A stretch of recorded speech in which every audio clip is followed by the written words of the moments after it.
Saturday afternoon, October 14, 2017. We're at Darling Stadium in Hampton, Virginia for today's high school football game featuring the Phoebus Phantoms and the Hampton Crabbers. This is Frank Edgar coming to you from the stadium along with my partner Wube Gabre.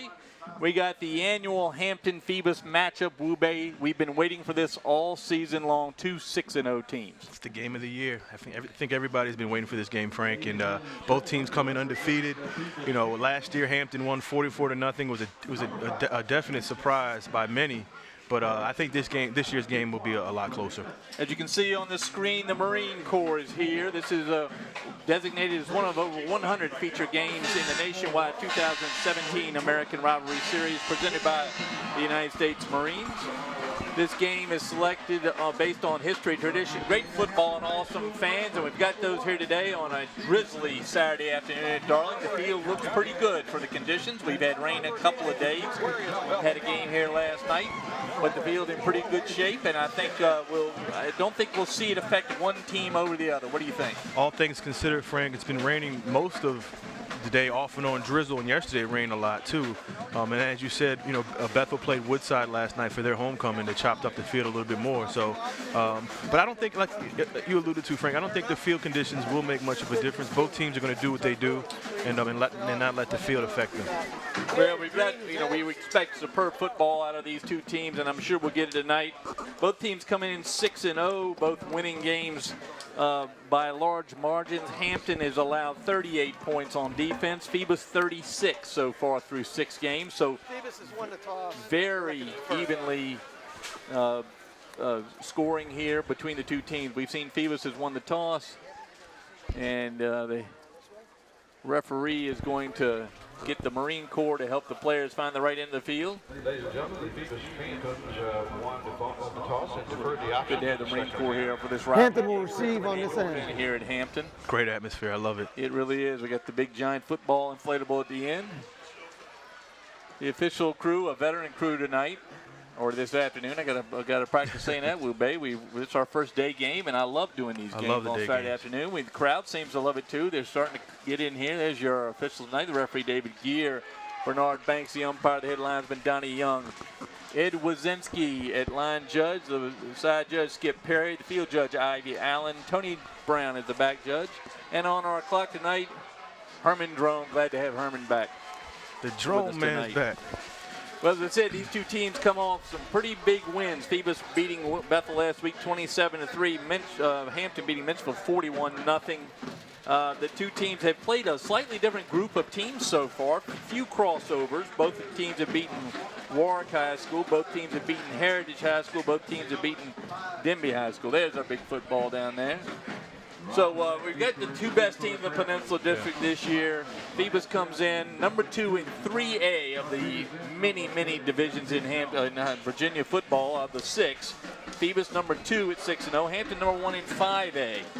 So, and if Phoebus gets the win tonight, I think you figured out Phoebus may move to the number 1 spot in 3A. Norcom lost yesterday to Lake Taylor, so you would think that Phoebus would move up with a win today. Hampton's at 1, and they're actually two full points ahead of the second place team in 5A. Well, we got a little early kickoff here. They're going to get right going at 2 o'clock. Glad you could be with us here as Phoebus lines up to kick the ball. They had won the toss. They defer to the second half. So the Crabbers going to get the ball first here in a wet field with drizzle coming down. It's like it's Zamir Rogers with the kickoff, a little pooch kick.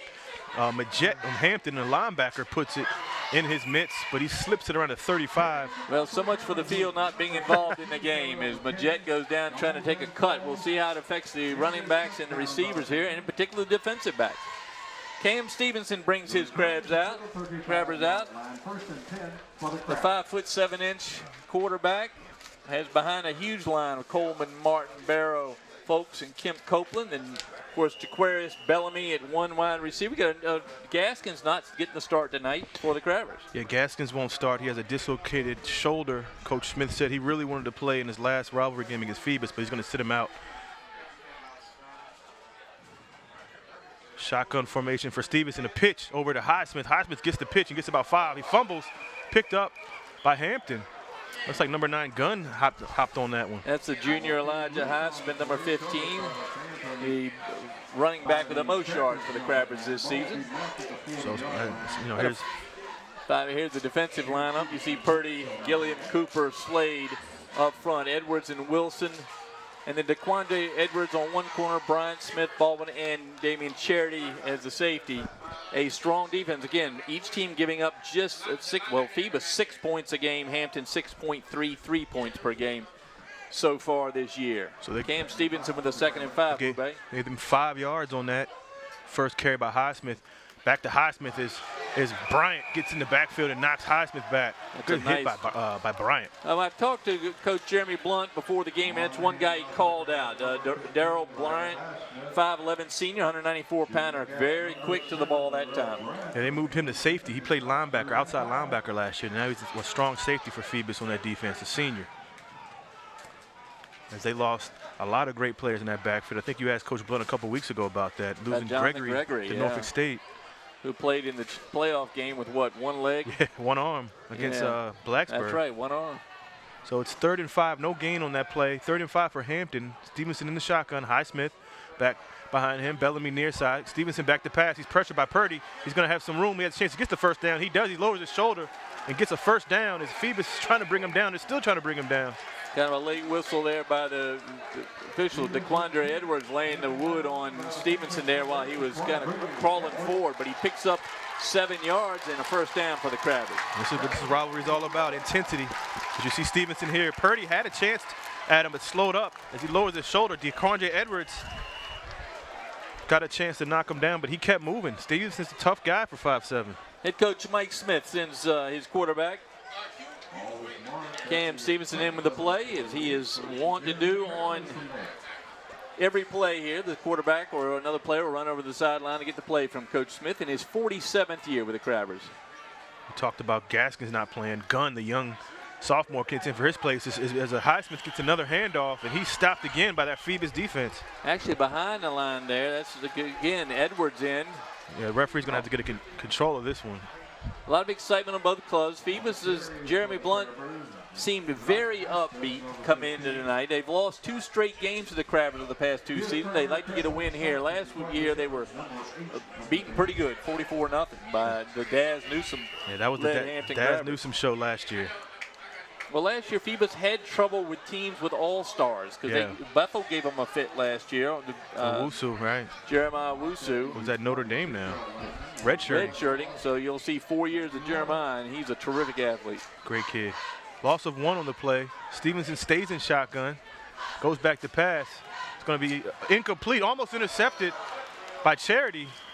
As it hit him right in the face mask, it looked like. And there's a flag, late flag, might be against Phoebus. I think a little over-anxiousness there by the Phantoms. We'll see what the call is here. It is. It looked like Joshua Austin got a little excited there at 89. And he picks up the penalty, moves the team back 15 yards. And that's a sophomore. It's a young mistake on the young kid's Austin. Helmet to helmet player. Cost him dearly. A first down by penalty there. So the pass was intended for Rodriguez. Timeout. Rodriguez Phoebus. forgot, man, and maybe I think that time he probably forgot to look because he is the 3rd receiver on the club behind Bellamy and Gaskins. But with Gaskins sidelined tonight, you're going to see a lot of Rodriguez. You'll see you're right, Frank. With Gaskins out, you got Rodriguez, and you have a Gunn, the young Khalil Gunn, and sophomore in there taking his spot. Did you see that's the play before you see the vigor with which these teams are going against each other.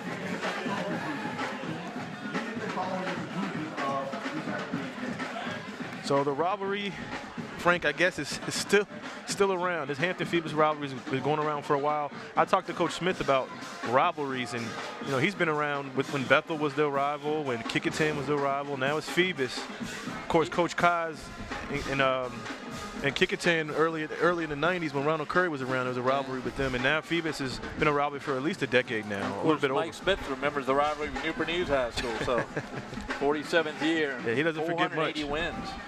Doesn't forget much. So first down and 10 at the 39-yard line. Goes back to Highsmith up the middle. Good game by Highsmith as he slips. First time we see the opening there. That's right behind Julian Martin, the big center for the Crabbers. Martin, 5'11", 242-pound senior. Got Amir Folks and Shedrick Kemp Copeland, and then Tyreek Coleman and Orlando Robinson, the tackles. And they've done a great job all year. Open up holes for Elijah Highsmith. You see Isaac Barrow, another young lineman there. You see the replay here. Stevenson goes to Highsmith. Highsmith right up the middle, slips. Might have had more yards if he didn't slip, but he got 4 out of it. It's going to be 2nd and 6 from the 35. Stevenson staying in that shotgun. Goes back to Highsmith. Highsmith goes up far side and gets smacked. But I think he got about maybe 2 or 3 on that carry. Well, Darryl Bryant doing his job. A good hard tackle, but not before Highsmith picks up a few yards.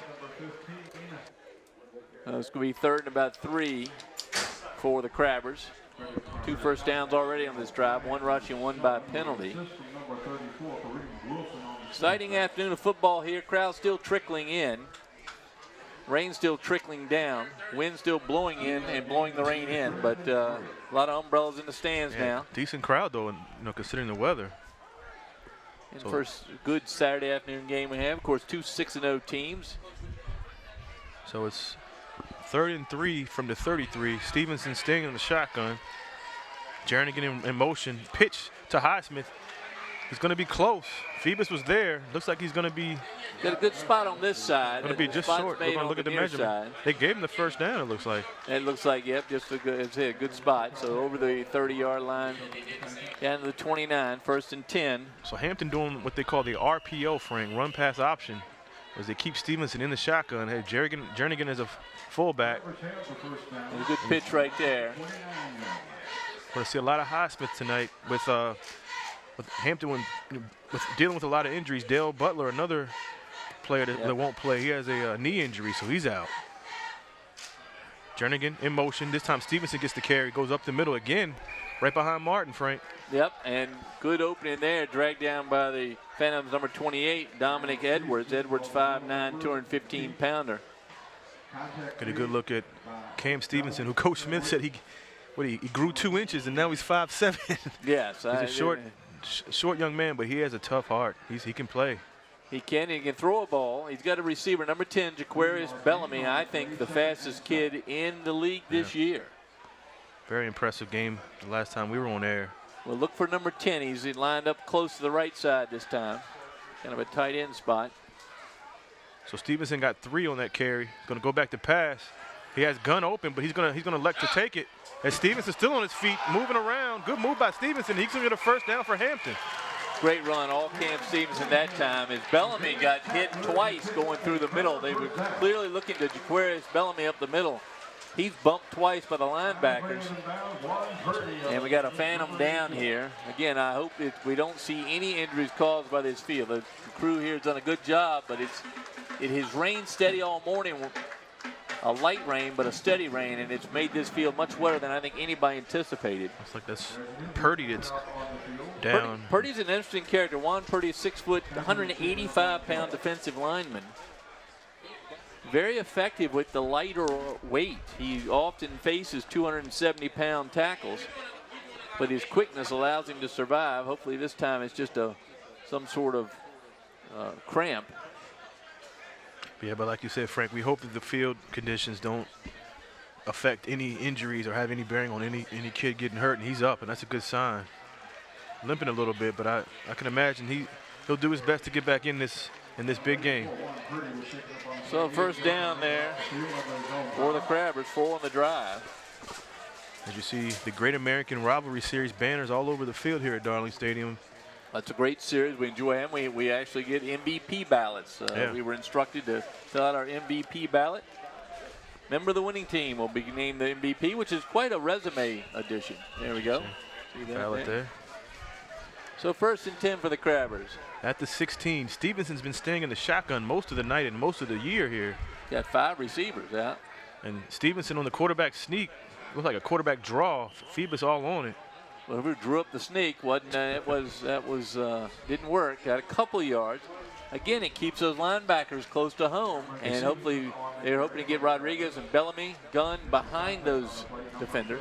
Especially when Stevenson, being as accurate he has this year throwing the ball. Of course, no Gaskins, but Bellamy's been his man, and Gunn was out opening the flat in that last pass play, but he elected to keep it. Well, we've seen these teams play before this season. They match up pretty well with quickness. The lines are about the same size, and they're really about the same grade levels that match up pretty well. Good mixture of grades on both teams. Of course, gain of 1, 2nd and 9 from the 15. Stevenson again back to pass. He's going to throw it. It's going to be incomplete, intended for Gunn. One of those young receivers filling in for Gaskins. A little high on that one, though. Yep, no way you could come down with that. A good effort by the sophomore. He was open, just missed him. That was a heck of a hit by Kareem Wilson, 34, to try to get to Stevenson and rush the quarterback a little bit. Kareem Wilson it was Cameron Wilson was the player of the game last week, wasn't it? But, Kareem Wilson, a 5'11 senior, really laid the wood on the running back, trying to keep Stevenson safe. As you see Purdy back in, good sign for Phoebus. So 3rd and 9 from the 15, 5:08 left in the first quarter.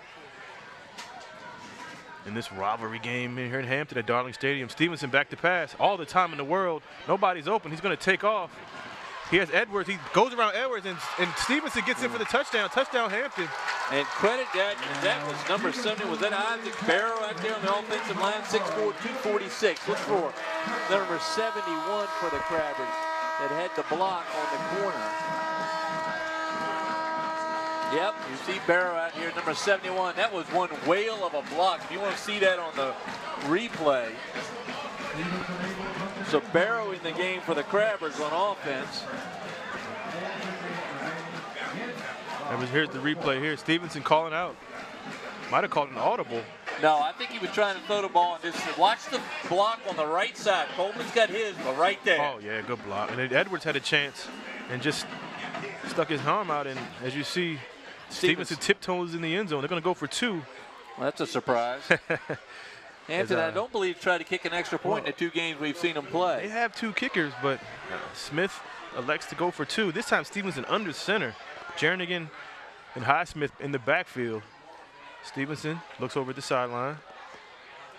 Timeout for Hampton. Oh, Crabbers called timeout. Timeout. Hampton. So a good run by Stevenson. The Crabbers called timeout as they couldn't get the Phantoms to jump. They wanted to get the ball maybe a yard closer, couldn't do it. So Mike Smith's going to give his quarterback the play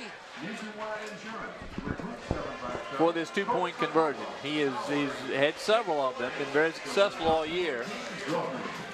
So the penalty was huge on this drive, Frank. 15-yard penalty.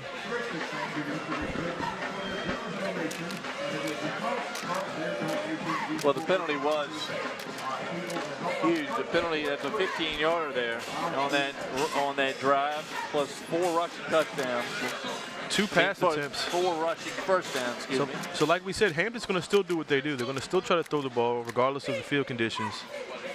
Well, the idea is to get Bellamy man-to-man, and he's got tough competition with Charity and Edwards. Tylen Baldwin in the defensive backfield, a young man, very quick. Smith, the transfer from Tab, is a good addition for the Phantoms as well. As this time Stevenson goes in shotgun, Highsmith, as you see Highsmith and Stevenson next to each other. Stevenson back to pass. He's going to throw it. It's going to be a wide open receiver. Yeah, Rodriguez. It's going to be a flag. That might be a hold. It is a hold. I don't know if the hole's on the back. It's Purdy. It's down again. Yeah, this is where the Purdy's are going to have to, may want to have him looked at a little closer. Phoebus does bring a trainer with him, and she is working with those players before the game, talking about how they feel and getting taped up. And this time she comes out and gets Juan Purdy. During the play. It's a big loss if he Holding. falls for the game. Offense. He's limping. 10-yard penalty. Yeah, I hope he can get Retry. back. So hold on the Crabbers, and that's going to make it the 2-point conversion even more difficult. See what Hampton draws up here. No kicker. And again, we joke. We saw Benny Cavoda warming up, and he's a character, but they're not going to go with his his leg. They're going to try to go for 2, but the ball is going to be at, what, the 20. Well, Bellamy split to the right with 2 other receivers, Rodriguez and Gunn. Actually, well, it looks like Elijah Mitchell. So Stevens is going to go back to pass again in the end zone. He has a receiver, but it's going to be incomplete. So the try is no good. Well, that penalty cost the Crabbers 2 points. The game's going to stay at 6-0 here with 4:58 to go in the first quarter. Well, that's exactly what we expected to see out of the Crabbers. We expected to see the passing game come to life. We also expected to see a lot of rushes, and the field conditions have proved to be worse than they look. Yeah. So the rush is it's been the dominant mode of transportation for the Crabbers in that first drive. Well, Hampton's, like we've been saying all game, they're going to do what they normally do. You know, until they can stop Stevenson on those draws and Highsmith up the middle on the runs, they're going to keep doing that. But you know, again, they're going to have to throw the ball. Well, they're going to have to defend now this Phantom offense. Phoebus has come in. They've scored 187 points on offense during the first 6 games. That's 31 2/3 points a game. The Crabbers with 208. They're at 34, and so they've outscored the Phantoms 3 points a game on average. With the weather today, and of course the good competition, the great equalizer here, the Phantom's going to get a chance to have the ball. Kickoff is going to be to number 5. Oh, he's got some room. Well, and that's Fleming, one of their running backs. And Rodriguez with the tackle. That's poor tackling by the Crabbers special teams that time. Cost the Crabbers about 15 yards. But the Phantom's going to get a start here. Here comes the Phantom offense. See Waheed, Cooper, Young, Wilson, and Fullwood up front. Barry Hargrave, a receiver. Damian Charity, the other. Then Edwards and Wright, the running back. Daniel Wright, the big back. Fleming in there as case receiver and flanker. And the quarterback is Chris Daniels, the sophomore quarterback who has led his Phoebus Phantoms to a 6-0 record this season and played about as steady as they come. Yeah, he's looked real good so far. 5'9", 175-pounder. Wearing number 10. He's under center here. Tim Young, the big center for the Phantoms. Bryce Bailey in motion to the far side. Daniels, long snap count here as he goes to Edwards with Wright in front of him. Good run by Edwards. So Daquan Fleming, is that Fleming or Edwards? No, that was Fleming on that one. It was number 9. No, it was Fleming. Here's the defense for the Crabbers. Stewart, Coleman, Foster, and Smith. And Majette, who you'll hear that number called, battle. Gant, Jones, Mitchell, Stevenson, and Jaquarius Bellamy in the free safety spot. You see Gant in there on defense for Gaskins. So pick up a 5 by Fleming. 2nd and 5 from the 37. Goes back to Wright. Wright, a workhorse back there as he gets stopped after maybe a gain of 2. Daniel Wright is a workhorse. He's a big running back, 6'1", 225. A lot of experience, played many games over the last few years, and just a tough guy to bring down. So this is I say huge 3rd down, Frank. I know it's early, but this could really set the tone. Almost a mirror, Rube, of the Crabber first few plays. Phantoms send in number 10, Chris Daniels, the quarterback, so he's gone to the sideline and get the play. And he flips up the towel on Tim Young's behind, and he's ready to go. There he goes right up the middle. Good tackle at the feet down there, but that's the Crabbers' number 32. Kyrell McKinney with the tackle, but not in time to stop the first down run. So 1st and 10 for the Phantoms.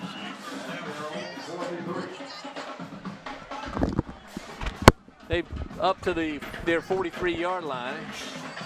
Crabber defense featuring Keon Stewart, Tyreek Coleman, and Kevin Foster and Samari Smith. They are the mainstays. Majette is the 154, the sniper there from linebacker. Daniels goes to Wright up the middle. Good run by Daniels. Right. I mean, sorry, by Wright. Right in that big body up across the 45. Crabber number 72, Kevin Foster, the first hit.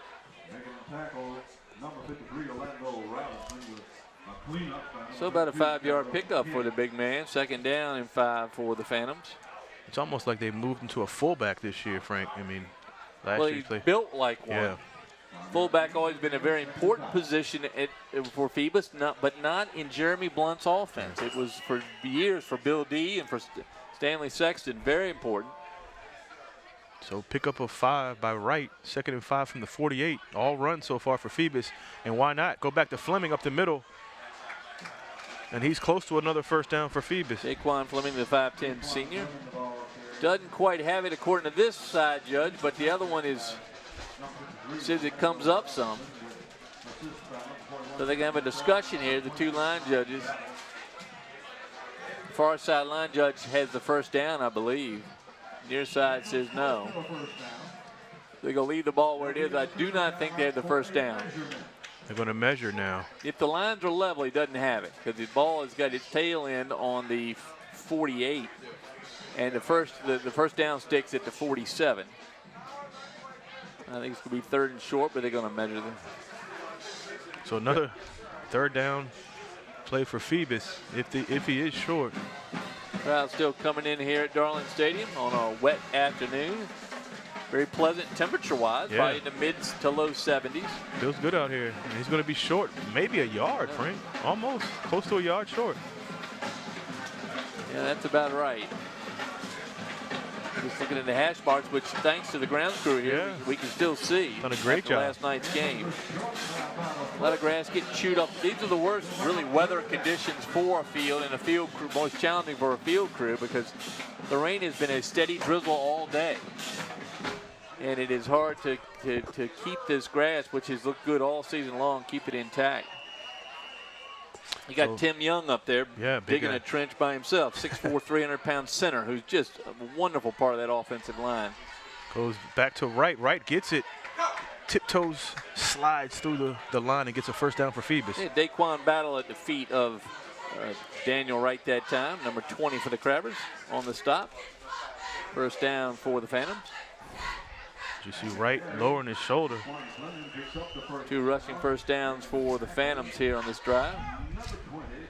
6-0 Hampton Crabbers, minute 20 to go in the game. Pay no attention to the minute 74 on the screen. It's a minute 11 now. First down from the 44. Daniels directing traffic. I'm really impressed by this young man. Sophomore, under center. Goes to Fleming. Stopped in the backfield, but still gets about maybe a yard with momentum. Now I saw Elijah Mitchell, number 11, on the grab there. Bringing down the running back. It was Elijah Mitchell, a junior, 176-pounder. So all run so far for Phoebus, Frank. And that's surprising when you got a guy with the talent of Barry Hargrave, 6 foot, 186-pounder, cut out of marble. Here he comes, number 4, on the near side, the receiver. They want to get the ball to him, and we saw last week that they actually did an end around trying to get him the ball. Got Bellamy on him. He's shadowing him the whole game. Man-to-man over here. So 2nd and 10, no gain on that last run from the 44. Daniels fakes the pass. He's going to go to Fleming, but Hampton is all on it. That time, it looked like 53 for the Crabbers, Orlando Robinson, and they've shifted around without Gaskins. They've had to add a few players, and we'll see. Good point. Good Elijah Mitchell is playing free safety now because Bellamy is going to be Barry Hargrave's friend the whole day. Good point. So it's going to be a timeout. Looks like, oh, I'm sorry, end of the quarter, 6-0 Hampton. So a lot closer than last year's first quarter. Yeah, a lot closer, but a well-played game so far. One penalty on the Phantoms that hurt and allowed the Crabber drive to continue. They get the touchdown, but no 2-point conversion, 6-0 here. Yeah, two big penalties, Frank. One on the 15-yarder for Phoebus to keep the drive going for Hampton, and then Hampton. That's right. And then Hampton got one for the 2-point try. Yep, so it cost them that. You're looking at 8-0, or you're looking at Hampton punting the ball to Phoebus. So both penalties hurt for both teams on that first drive. This is really what we expected at 2 6-0 teams. Yeah. No, it's and good. On a rainy afternoon, at Darling, this is what we expected. Rush-heavy offenses. Crabbers threatening the pass more often. Bellamy certainly got to be part of the reason why Phantoms have not gone in the air yet, although they're moving the ball with a rush. Yeah. So why risk it? Big third down here, though, Frank. 3rd and 11 from the 45. Loss of 1 on that last run by Fleming. As you see Edwards and Hargraves here near side. Fleming in the backfield. And that's Bryce Bailey. They have him out in the wide receiver on the far side. Tim Young, the center. Bailey, an award winner earlier this afternoon. We'll read you that in a minute. Daniels drops back in the shotgun. Daniels in the shotgun, passing situation. He's going to go back to pass. Has a lot of time. He's going to step in the pocket, complete to Fleming. Fleming's going to try to get away. Well, but the jet wraps him up. That time, it's like number 20. That may have been Battle at his feet, but it slowed him down just enough for the other crabber to grab him, Mitchell. So they saved him because that was a good play by Daniels. He took his time and just dumped it over the middle. Fleming makes one move, picks up an extra yard, but it's going to be 4th and about 6 for the Phantoms. And they're going to punt. They're going to bring the punting unit out. That's hard to tell, isn't it? Emmanuel Johnson. We watched Johnson in practice. He was kicking it pretty well. 5'9", 180-pound senior.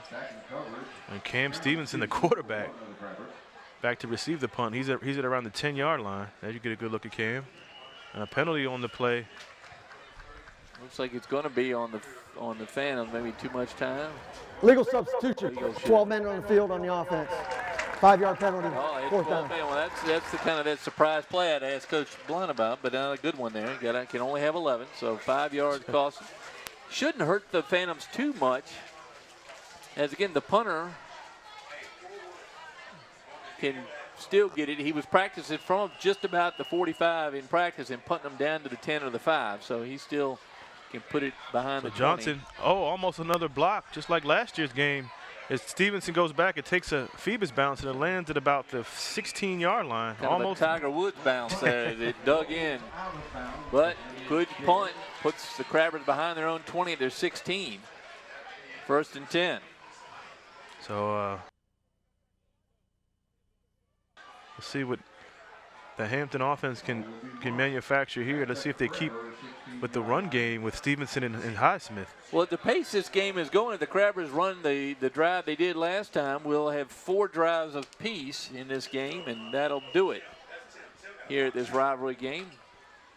Great American Rivalry Series, and we welcome those folks and the United States Marine Corps here. Right, to take an opportunity as we watch the players get ready here to mention that these Marines, many of them are from right here in our area, all men and women of the armed forces, we salute you and send out our greetings here from Darling Stadium. Hope you can catch the game on Facebook or YouTube here in the next week. And we wish you well and pray for you. Highsmith tried to get through the hole, but if the Phoebus defense is there, nothing Edwards doing. On the tackle. Yeah, nothing doing that time. I think Cam Stevenson's going to come to the point where he's want to open it up a little bit. I wouldn't be surprised. Dominic Edwards has played very well so far in this game. Stevenson comes to the sideline to get his play while his team there awaits. Get a good look at that Hampton line. Of course, not as big as last year, but just as effective, Frank. Just as effective as last year when they lost, Red and Powell. They all went off to college, but they lost a huge line. Yeah, still hanging in there. Well, they're facing a big defensive squad here. So 2nd and 10 from the 16. Stevenson drops the ball. He's going to be in trouble here. He's going to get stopped. There's Edwards again. So Stevenson hangs on to the fumble. It took him a couple times to pick it up, and then he met Dominic Edwards. That's another one of those wet ball situations. Yeah. So huge 3rd down. It's going to be 3rd and long from the 11, 3rd and 15.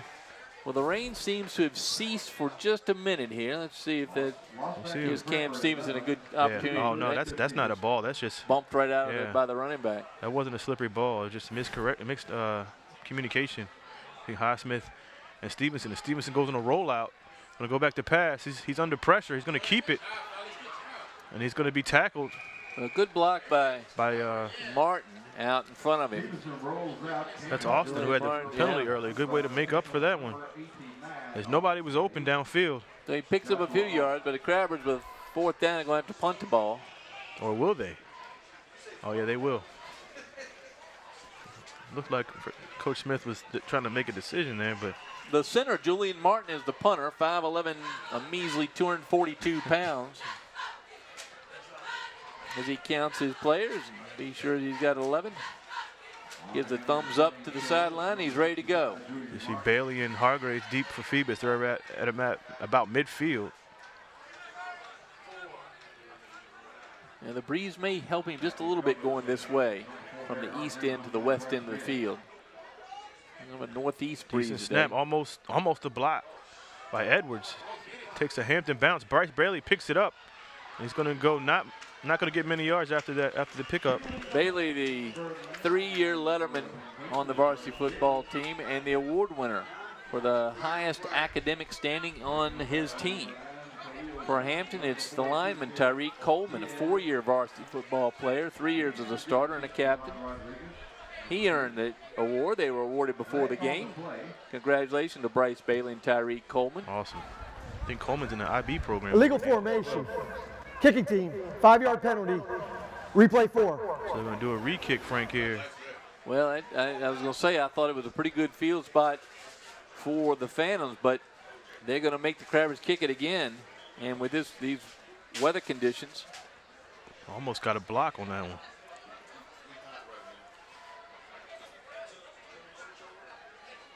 Oh, Mike Smith out on the field. He's got his hat facing forward, so he hasn't lost too many patients yet. The veteran coach has an indicator. We'll see it later in the game. Here's Martin again. Not much pressure this time as he gets another roller. And another roll as Bailey picks it up again, and he stumbles, picks it back up. He takes a big hit.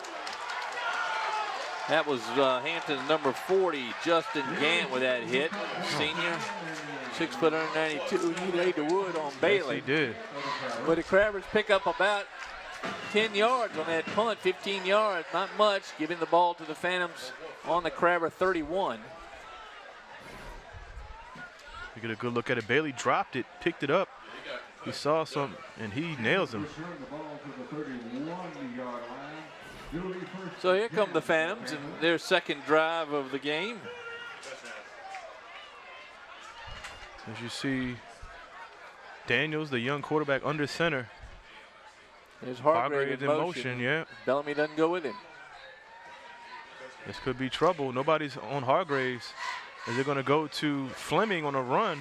Nobody was on Hargraves here on the near side. Maybe a yard on that run. Good tackle that time by the Crabbers. Looked like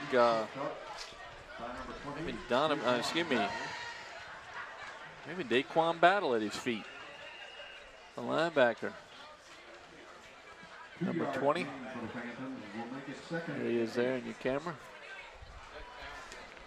So a couple yards for right. Gave him 2.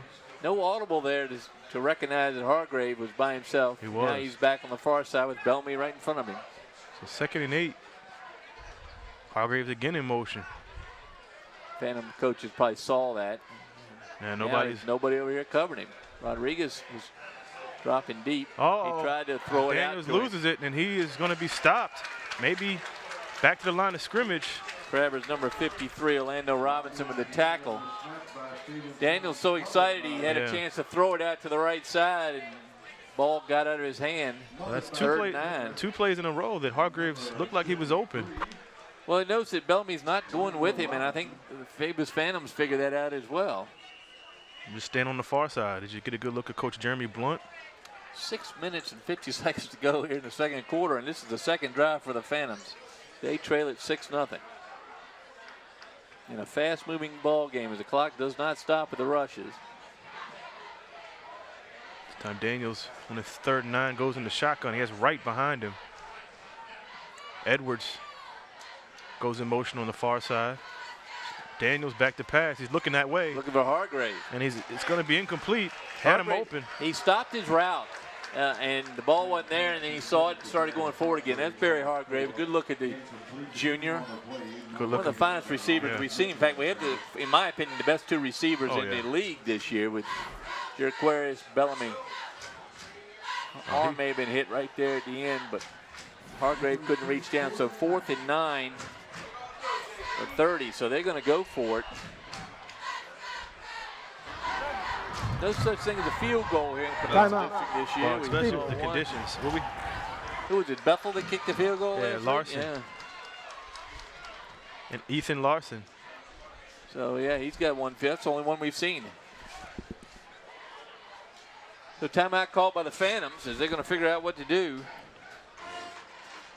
6-0, Frank, 6:23. You alluded to this, only Phoebus' second drive of the game. This game be over by 3 o'clock if, at this pace.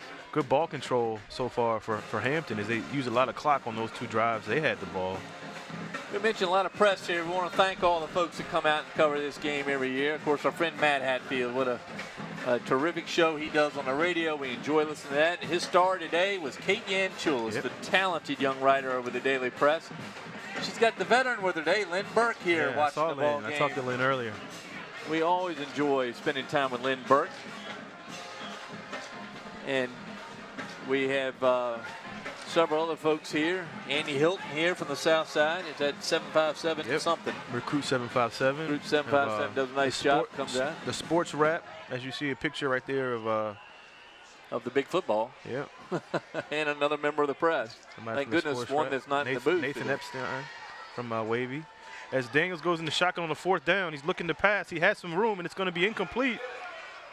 No, it's called incomplete by the referee, or excuse me, the umpire was right on it. So Hargrave finds a spot, but the pass is low. Travers take it over at the 30. On downs. So Daniels with a rollout, he had time, had Hargrave open, just couldn't connect on that last play. Hampton takes over at the 30. I imagine the Crabbers are going to have to talk about that. Coach Danny Mitchell, the longtime head of the defense for the Crabbers, is going to have to talk about whether he's going to move to Aquarius Bellamy and follow Barry Hargrave as he moves across the line like there. Looks like they were earlier, and they stopped doing that. Coach Blunt trying to get his star receiver open. I don't blame him. So 1st and 10 for the Crabbers. Cam Stevens, a good shot of him right there, the young man wearing the numeral 1. So Stevenson keeps. Good hit by Bryant. Yeah, that's all Three for Phantoms naught. slamming There's down. a hold in there. Referee threw the flag on the hold at the 29-yard line. Get a good look at it here, Frank. As Stevenson goes around the corner, but Bryant meets him. Gang tackle by the Phantoms. Bryant's had a great game as Yes. well for the Phoebus D, but they're going to allow the Crabbers to move backwards 10 yards on that hold. During the run. Holding. Offense. 10-yard penalty from the spot of the foul. Replay 1. So those penalties are Crabber, coming into play. Crabber alumni downstairs with us. The young man in the blue cap, Rich Foley, one of my classmates down there. Rich apparently handing all his trash to his son and letting him take the trash away. His benefits of being an alumnus of Hampton High, with a child old enough to take the trash away. I see school board chair Jason Samuels walking around. A few other people here at this big game of the year, Hampton versus Phoebus, the rivalry game on this Saturday afternoon at Darling Stadium. I want to mention our good field cameraman Steve Fryer down there. He's down behind or right level with Cam Stevens. There's his shot right there. So 1st and 20. Highsmith gets the call, but Edwards brings him down. Edwards is all over the place. Dominic Edwards, 5'9", junior. And he is sniffing out the run route for the Crabbers. Stevenson over to Mike Smith to say, hey, that's not working. Crabber number 81, Rayfield Taylor coming in. Taylor, 5'9", sophomore. So it's a few receivers trying to fill the void of Gaskins. Yeah, he's a senior. Yep. So no gain on that one. 2nd and 20 from the 20. You see Bellamy and Rodriguez near side, Gunn and Taylor far side. Highsmith in the backfield with Stevenson. 4:55 in running. Stevenson back to pass. He's going to try to get away from it, but he's tackled. Well, it's a good play by number 51 for the Phantoms. That's Austin Gilliam, 5'10", 220-pound sophomore, able to grab hold of the feet of Cam Stevenson, which is not an easy task. So I don't know if those are design plays or not, Frank, but they're looking to pass, but Stevenson's just breaking away. Things aren't moving together too quick. I think he would have thrown it if the receiver was open quickly. Nice tackle there by Gilliam. So he gets 4 out of it, so it's going to be 3rd and 16 from the 29. 6-0 Crabbers here with just 4 minutes to go in the second quarter.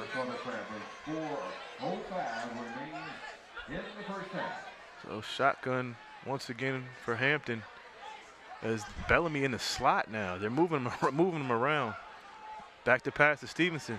Again, nowhere to throw. He's going to have to run. He gets to that outside. He has a chance to get the first down. He gets the first down. Almost a late hit, but Bryant held up as Stevenson gets a first down. Very close there on Darryl Bryant. Very close to a penalty, too. So there has to be a linebacker to spy him, Frank. You know, all the receivers are going deep, and Stevenson is getting open and getting the first down on the run. Well, Stevenson helps himself out a lot with that run, as he is going to tell the defensive backs they have to keep an eye upfield. And that may give him a chance to get that ball to Bellamy. So another rushing first down for the Crabbers. And you can tell they're looking for Bellamy. And just like Phoebus is looking for Hargraves, they're trying to get their playmakers the ball, but both defenses are backing up and playing great defense.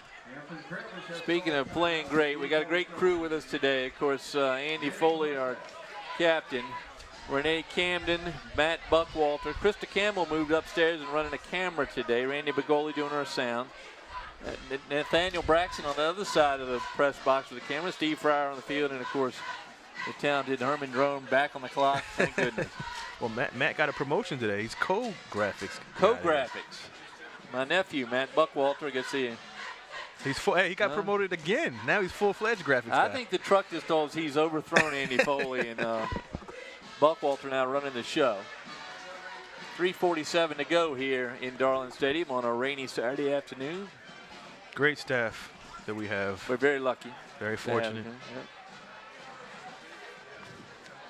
We've got the Crabber Band here and the Phantom Band here. Very both good to bands see. at Very good to halftime see. on a wet day.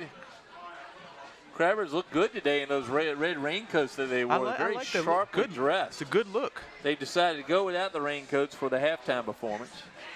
Very good look. And that, of course, will prompt a downpour right as the half And they are goes off. Self-titled as the Pride of the Peninsula as part of their band. Bands have gone up and down in size. Both bands have. They're a little down in size, but good in sound. So speaking of size, the 5'7" quarterback for Hampton in the shotgun, 1st and 10 from the 48, fakes to Highsmith. He goes up the middle.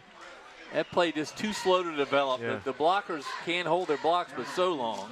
That time Hampton's number 71, Isaac Barrow, who's played a lot here in the first half. Barrow did all he could do, but Yeah.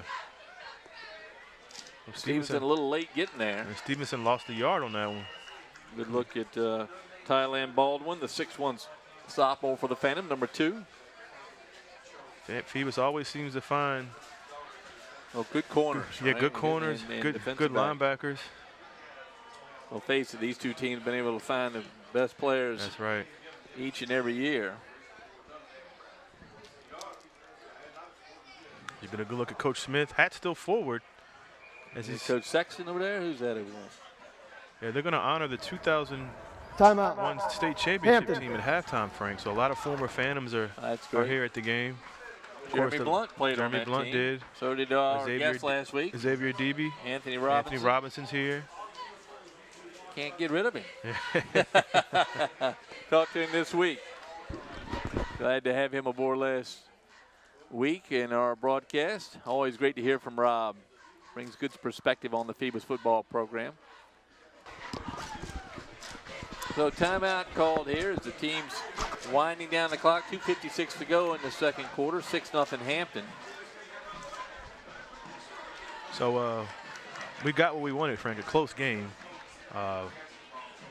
Would he use some sunshine? Kevin Davis, assistant principal over at, actually he is the principal over at Hampton. And his rain cap there. Going to need it today. He keeps looking left, wondering why Steve's getting him on film so much. The principals tend to be very shy. Yeah. I remember we had Ralph Saunders over at Bethel a couple years ago, and he ran up in the stand on the far side. We had to have a long-distance camera, because I went up and sat with him. 2nd and 11 from the 47. Stevenson back to pass again.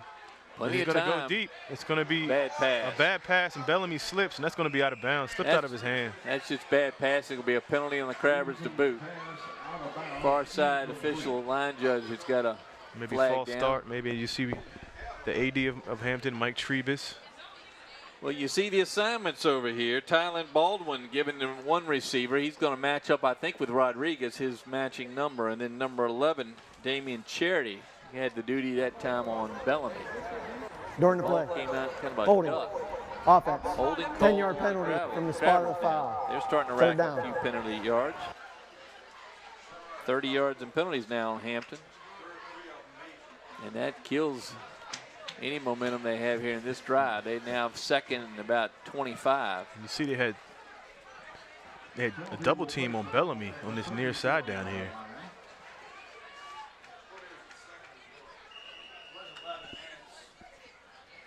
So after the holding call, it's going to be the ball's going to be back at the 34-yard line. Here come the Crabbers. And Stevenson under center. So it's going to be 2nd and 24 from the 34. Stevenson again back to pass. He's going to try to pass, but he's going to keep it. He didn't see anything open once again. Well, nice tackle out there by the Phantom number 34, Kareem Wilson, as he's launched himself, knowing that if Stevenson got around the corner, he was going to pick up at least 10 more yards. That time, Wilson able to drag the Crabber quarterback down and limit him to about a gain of, what, 4 yards? Maybe that 4, was yeah. terrific. So Hampton's Watch the trying to defense. pass. They're trying to get Bellamy that ball. Here's Wilson, and he launches himself and drags down Stevenson. So 3rd and 21. Haven't seen Purdy, Frank, since the 2nd time he went down. And that's it's a big loss for Phoebus if he can't come back on that edge. So 3rd and 20 from the 38. Stevenson in shotgun. 2 receivers near side, 2 receivers far side. Stevenson has plenty of time to throw. He's looking around. He's going to have to get it. He's going to have to run, and he's going to slip and fall. That's a shame, as he had time to get around the corner. He'd have been gone. But LeBron Newman out there for the Phantoms. Newman, number 89, a sophomore. So a lot of youngsters on the Phantom defense contributing here to hold the Crabbers on this drive. Clock's going to continue. Well, no, timeout must have been called because it was. Oh. Clock stops. Timeout. And Phoebus Phoebus. called Phoebus timeout. called timeout to keep Clock give themselves operator. some time. Minute 41 to Please go. reset the They clock to want more time. They're on 1:45. third possession. Crabbers got to talk it over here. That time Stevenson very nearly around the corner again, but Well, we talked about the field conditions earlier, Frank. If the field isn't wet, he might be still running down the sidelines. But that drive did not go the way the Crabbers wanted it. and again, Frank, they've tried. I think they went the pass formation on all 3 plays. They're trying to throw the ball downfield, trying to get Bellamy open. If they can get, they feel like if they can get another score, they can break this game open. Yeah, I think with Mike Smith and Danny Mitchell go back in there with their coaches to come up with maybe some short passes. Yep. Instead of trying to go downfield, maybe get Bellamy to cut across the middle, maybe 5 yards behind the line of scrimmage and see if he can't beat his man across. Because Bellamy's fastest man in the league from what we've seen. So Bryce Bailey back again to receive the punt. Julian Martin, the Bryce kick. Bailey at the 40. An academic leader for the Phantoms, also one of the, he's a 3-year letterman for the Phantoms. So Martin kicks it out of bounds. Doesn't even give Bailey a chance to return it. Inexplicably kicks it out of bounds, and Coach Smith not happy with that. Better mark than I thought it was going to get. 1st and 10 for the Phantoms from their own 47.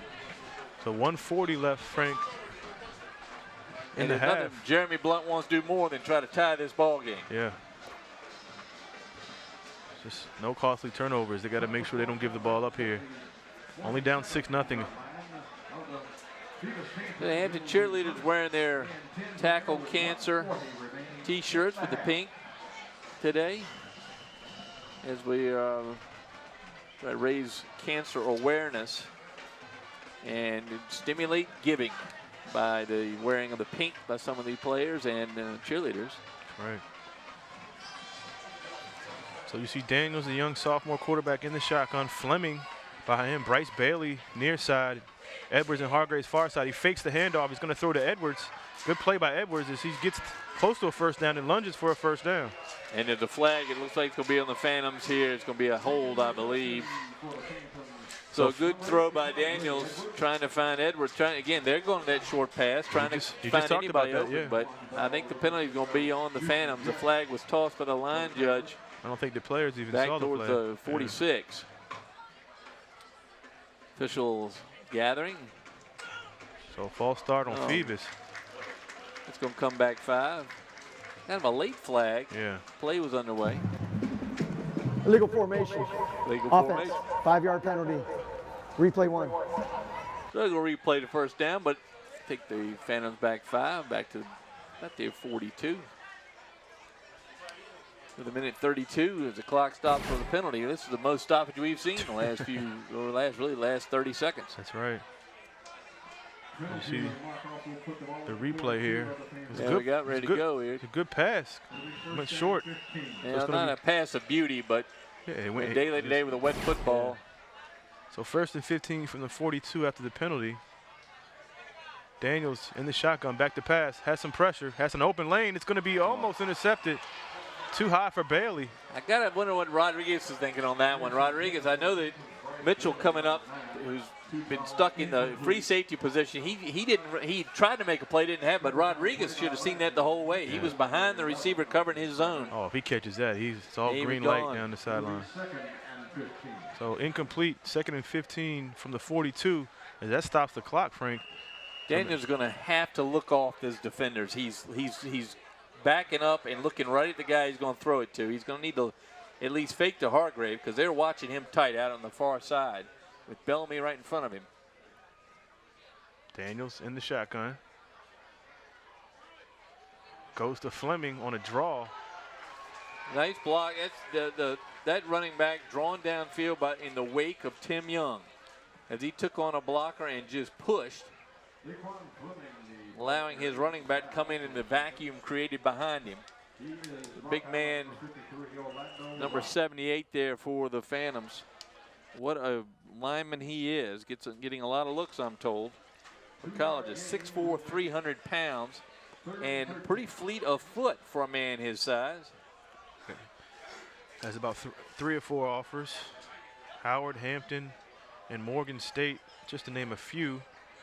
It's Edwards goes in motion on the far side. Snap, muffed. Yep. And now they're going to get Daniels in a bad situation. He breaks from a few of them, still on his feet. Breaks from all of them.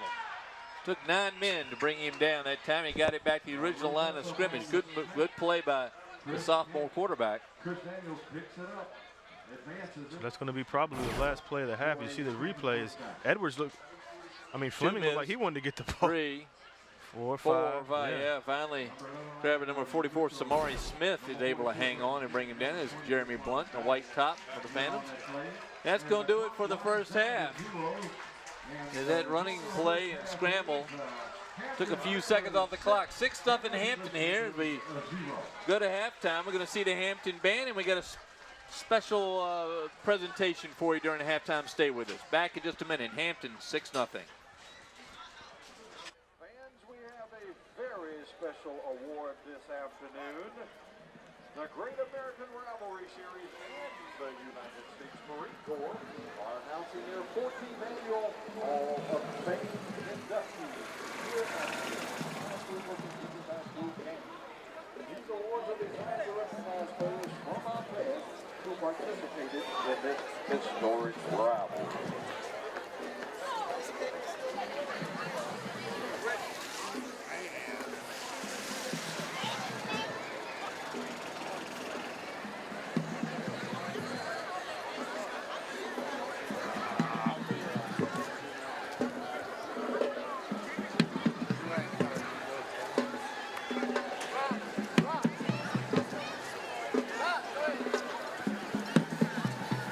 Ladies and gentlemen, from Phoebus High School, the 2001 Phoebus Phantom football team. Ladies and gentlemen, led by the late great head coach Bill Key, the 2001 team was the first team to defeat Hampton since 1990. In 2001, Phoebus defeated Hampton twice in the regular season and then again in the second round of the playoffs. The 2001 Phantom went on to cruise its first state title that year by 26-7 win in the finals. The 2001 team was the first state championship team at Phoebus, where they started the legacy of the state championships that followed. Presenting the award is congratulations, Phantoms!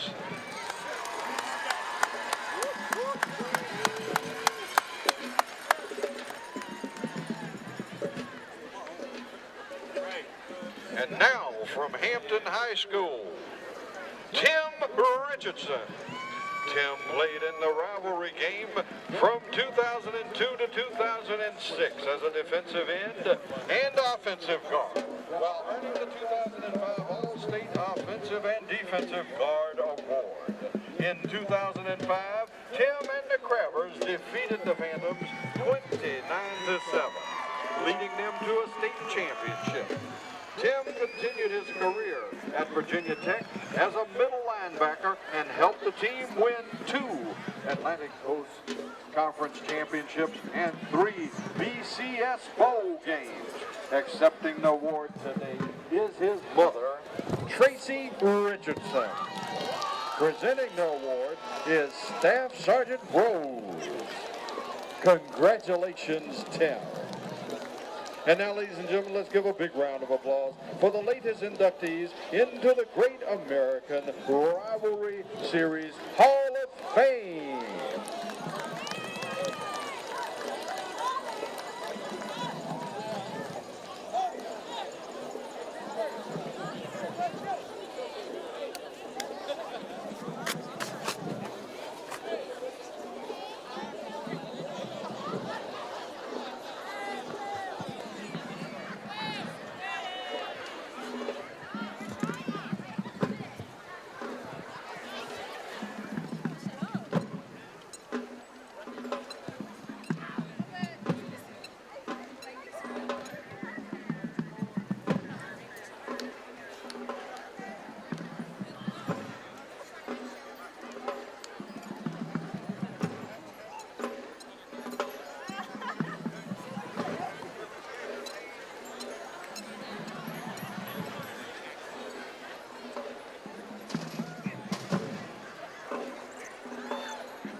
Series Most Valuable Player Award and Championship Trophy presentation immediately following the conclusion of this afternoon's game.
Remember, ladies and gentlemen, that the Chin-up challenge is going on. The school that does the most chin-ups determines today's winner. So be sure to get to the chin-up challenge for your school. We will be announcing the winning school between the third and fourth quarter.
the Crabber Marching Band.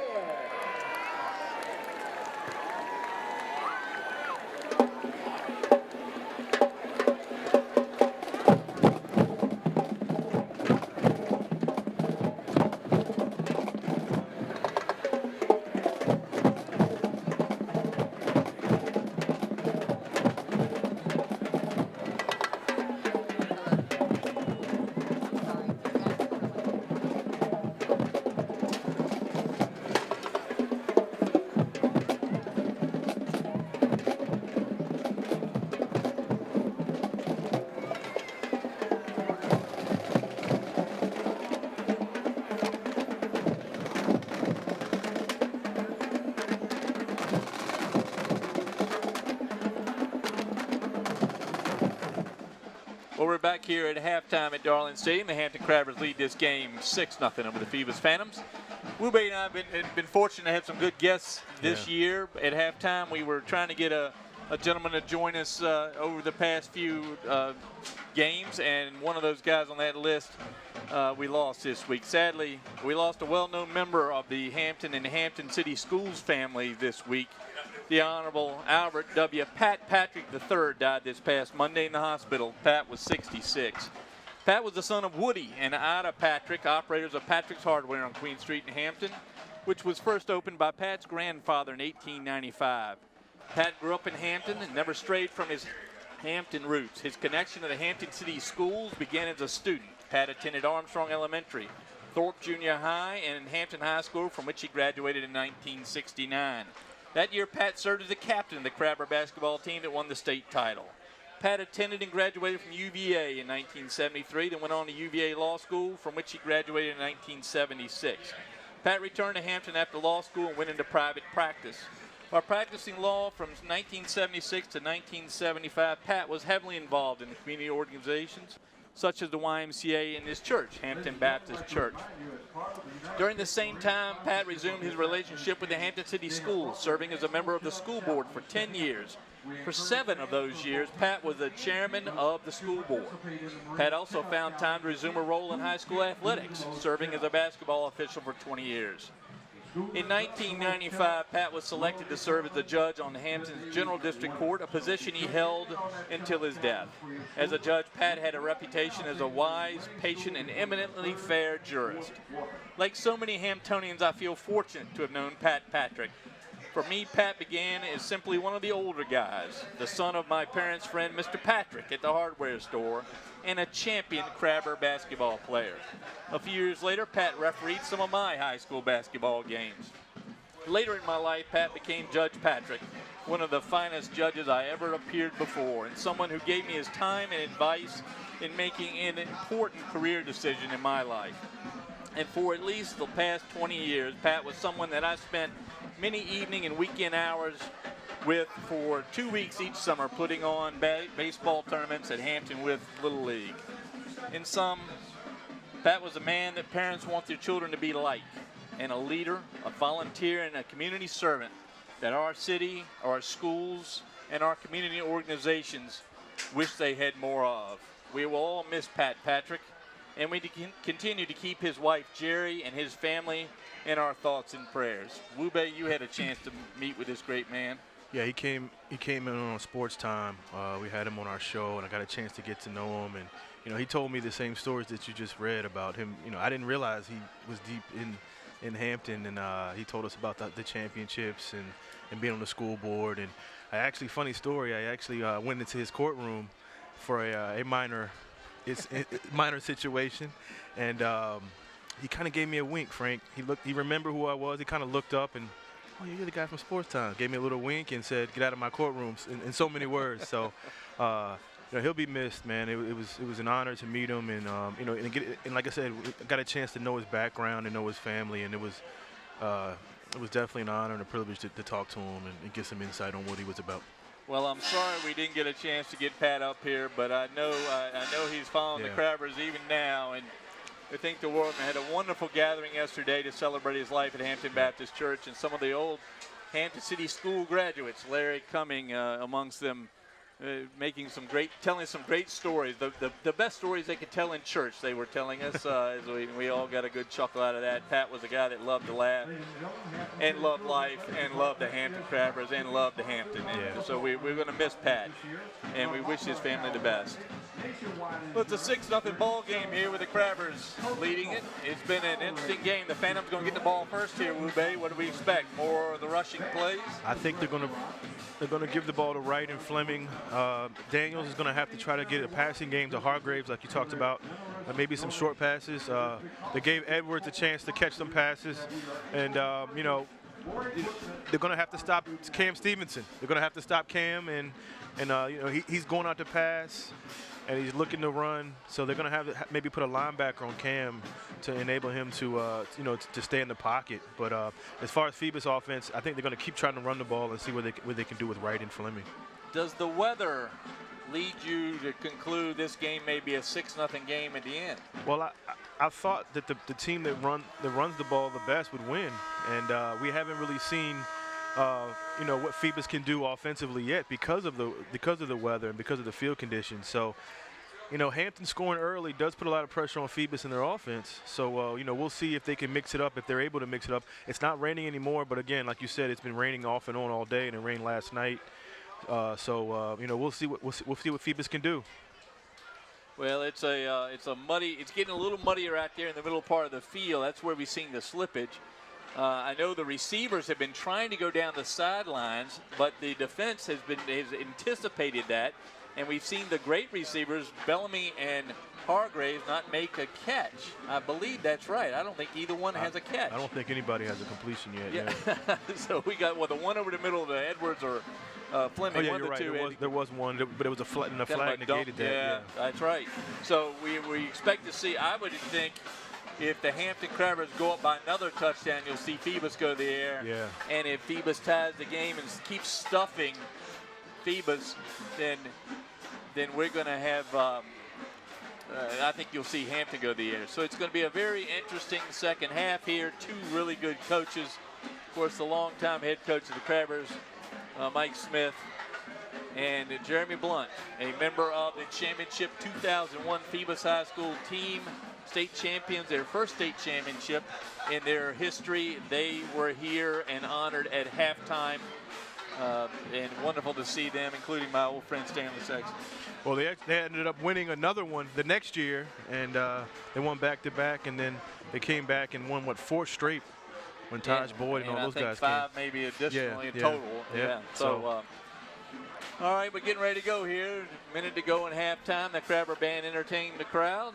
Great job, by the way, by the band. It really is. I mean, especially on a day like today, it's they didn't wear those nice Hampton red raincoats that they have. Those teams, the bands always have those handsome outerwear that they wear here in parades, but they didn't take it out in the field, and they were lucky it didn't rain too much on them there.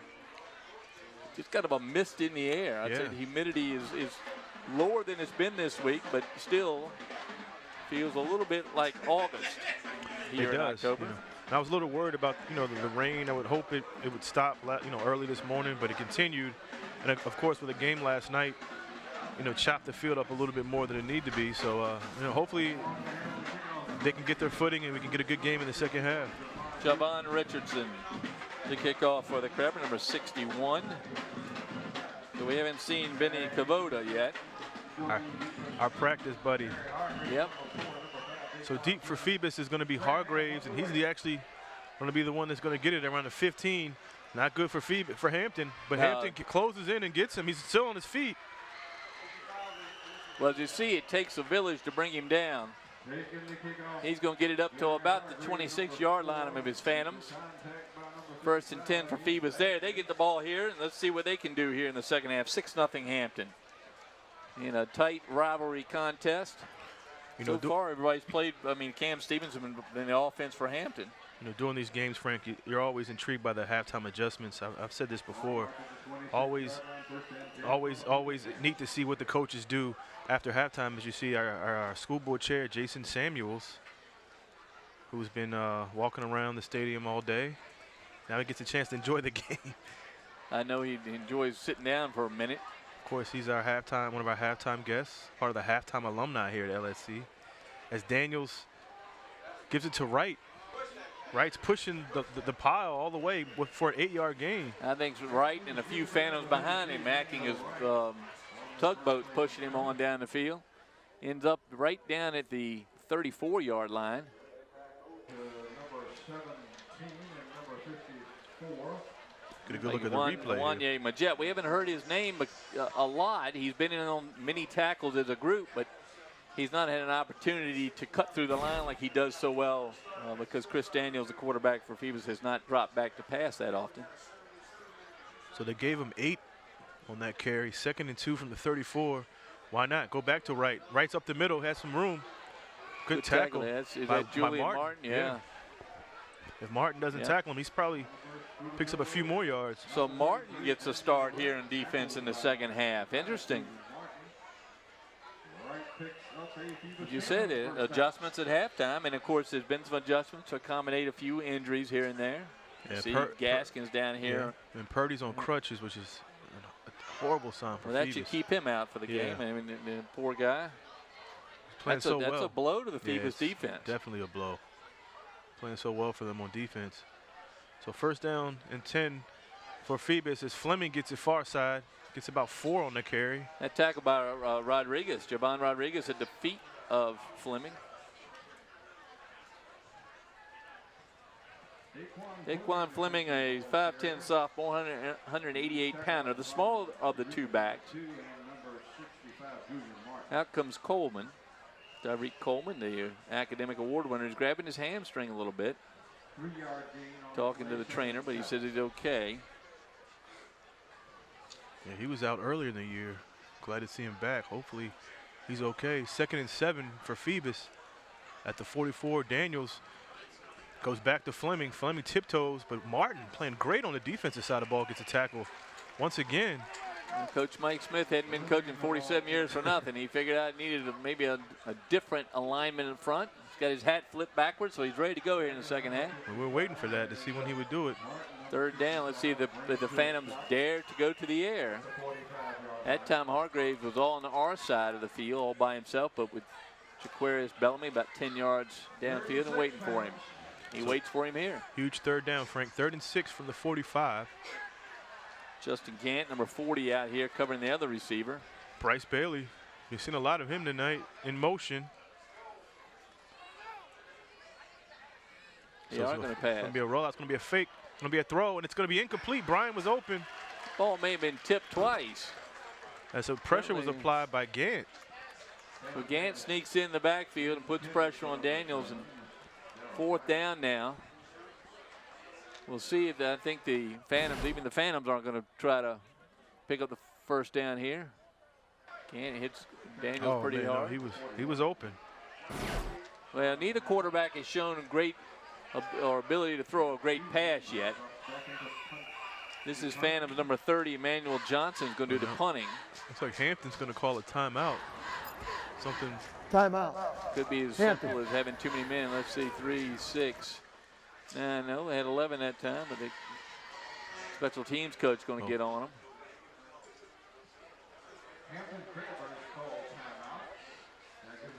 And Malik Jernigan may have drawn the attention of the coach.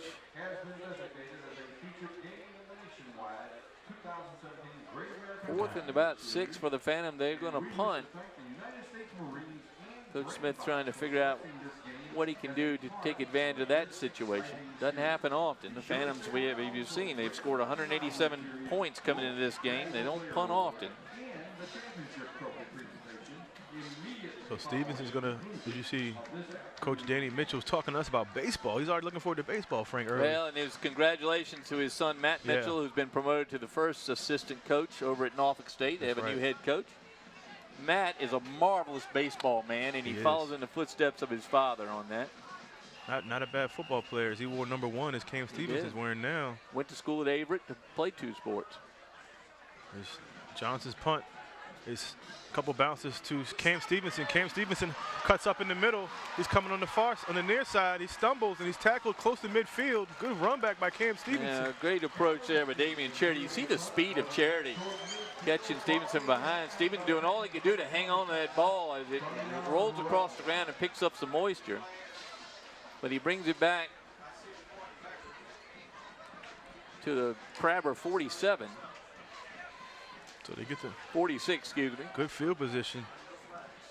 No flags on the play. The Sticks thought it was 47 too. They're gonna move those back. As you see, is A rolling punt and it bounces up. I thought it may have been too low, but he picks it up. good cut up. Oh, he bobbled it right there too, Frank. Oh yeah, he's trying to hang on to it, and he's got some speedsters behind him. Finally, Charity, Charity came and got him, yeah. number 25, also in on the tackle. Quavion Robinson, a senior, 5'11", 186-pounder. The two of them speedsters. Oh, Stevenson with good field position for these Crabbers. So 1st and 10 at the 46. Stevenson under center. Goes to Highsmith. Highsmith maybe a yard. Not much doing there. That time, Phoebus is number 51. Austin Gilliam, the freshman, getting a lot of playing time on the defense side. Makes the stop. 2nd and 9 for the Crabbers. Stevenson to get another play. And Bryant was also there. Now the rushing plays allow the clock to run. We're down to 8:33 now in the 3rd quarter. 6-0 Hampton. 2nd and 9. Gain of 1. As Jernigan is the fullback. Stevenson now goes under center. Mostly shotgun in the first half. Highsmith with a little space, but he gets closed quickly by the Phoebus defense. Jeremy Fullwood, who, no, excuse me, it wasn't Fullwood, was it? It was Slade, yeah. Terrence Slade, who's switched. He More is defense, back in yeah. on the excuse me, he's moved to the defense, but I mean, yes, defense tonight. He's usually on the offensive line. He and Fullwood switched tonight, and good. Jeremy Blunt finding some good pieces amongst his underclassmen. So 3rd and 9, no gain on that last run by Highsmith. Bellamy to the left of Stevenson. Rodriguez out beyond him. Highsmith moves up. Shotgun formation for Hampton. Stevenson's going to go wide back to open in pass. the middle, yep. And he drops it, and then he would have had a Wide lot of open. space. Well, the pass was a tough one to bring down, but he should have had it. Highsmith drops the ball, and that hurts the Crabbers. Oh, yeah, that was a huge, huge drop. And every other receiver covered almost Yeah. man-to-man and right with their receivers. Oh, that would have been a huge pickup. Mike Smith now with the hat off, which Didn't means didn't another last level. long, did it? So an unfortunate series of events there. That would have picked up 30 yards. Yeah, easily. Crabbers now going to punt. Julian Martin in to do the punting. Here's a replay here. See, Highsmith moved up, and nobody checked him at all. He's wide open, running up the seam. I mean, it's by no means a perfect pass, but it's in his Oh, hand. yeah, he's got to catch that one. Well, Martin, high snap, but he gets it. Oh, it's blocked. Blocked. Phoebus blocks the punt. And ball bounces out of bounds right about the 33. 32-yard line where they're going to spot it. No, he gave him another yard, 31. So that might be the break that Phoebus needed. Well, it doesn't seem to be anything more than rote movement on that by the special teams for Hampton. They didn't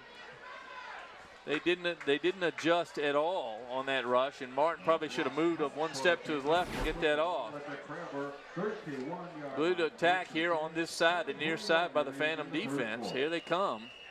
Oh, yeah, that was on there. Should have moved over a little. And the Phantoms pick up some yardage here in the exchange of downs. So Phoebus heavy backfield as they have Wilson and Wright in the backfield. No Fleming. Fleming's actually looks like he's not. No, Wright goes far side behind Edwards. Well, he hit Tariq Coleman and opened up a flap there and allowed Wright to come right behind him. So now they put Wilson at fullback and Wright, basically essentially two fullbacks in the backfield. Well, the one thing we've learned about Kareem Wilson is that he's incredibly fast. 5'11", 205 pounds. He's a linebacker. We can see what kind of benefit you get by using him at fullback. And again, the Phantoms have relied on fullbacks for their entire last 20 years. And Jeremy Blunt has gone to that kind of alignment right here. You see Daniels under center. Goes to Wilson, the fullback, but he's stopped really quickly as soon as he gets the ball. Well, no if gain. If you want your fullback to block for. You got to give him the ball every now and then. Every now and then. Keep him interested. Wilson gets the ball, picks up a couple, or maybe a yard. It's going to be a 3rd and 7 around the 28, Frank. Probably 4 down territory for Phoebus, I would assume. As you said earlier, neither team is willing to kick. No, with the field conditions the way they are. Not a big kicking league this year.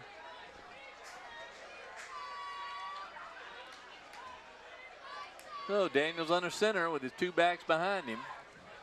And Fleming behind Wilson, isn't it? Yeah. Or is that right? To Wright. Right. Wright's going to be close to a 1st down, and they're going to give it to him. 1st down, Phoebus. Number 33, Daniel Wright, the ball carrier for the Phantoms. Phantoms trying to tie the ball game up. The block punt gives them the ball in Hampton territory, and they're taking advantage of that. 1st and 10 from the Crabber 21. Julian Martin is going to stay in the game for the Crabbers. Out comes the Crabbers number 44, Samari Smith. They're rotating some new bodies in that defensive line. You got to face Tim Young, the center. Daniels under center. So far, so good with the run. They go to Fleming. Fleming just comes in and gets maybe a 2-yard gain. Looks like Majette at his feet. It was Wanye Majette, number 54 for the Crabbers. So you haven't heard his name. He's been all over the field the whole season. Juice. Finally gets a tackle. Juice Majette. That's right. Majette, 6-foot senior. One of those guys that's been around Hampton football for 4 years now and has just been terrific. In every little role he started off in, he played well.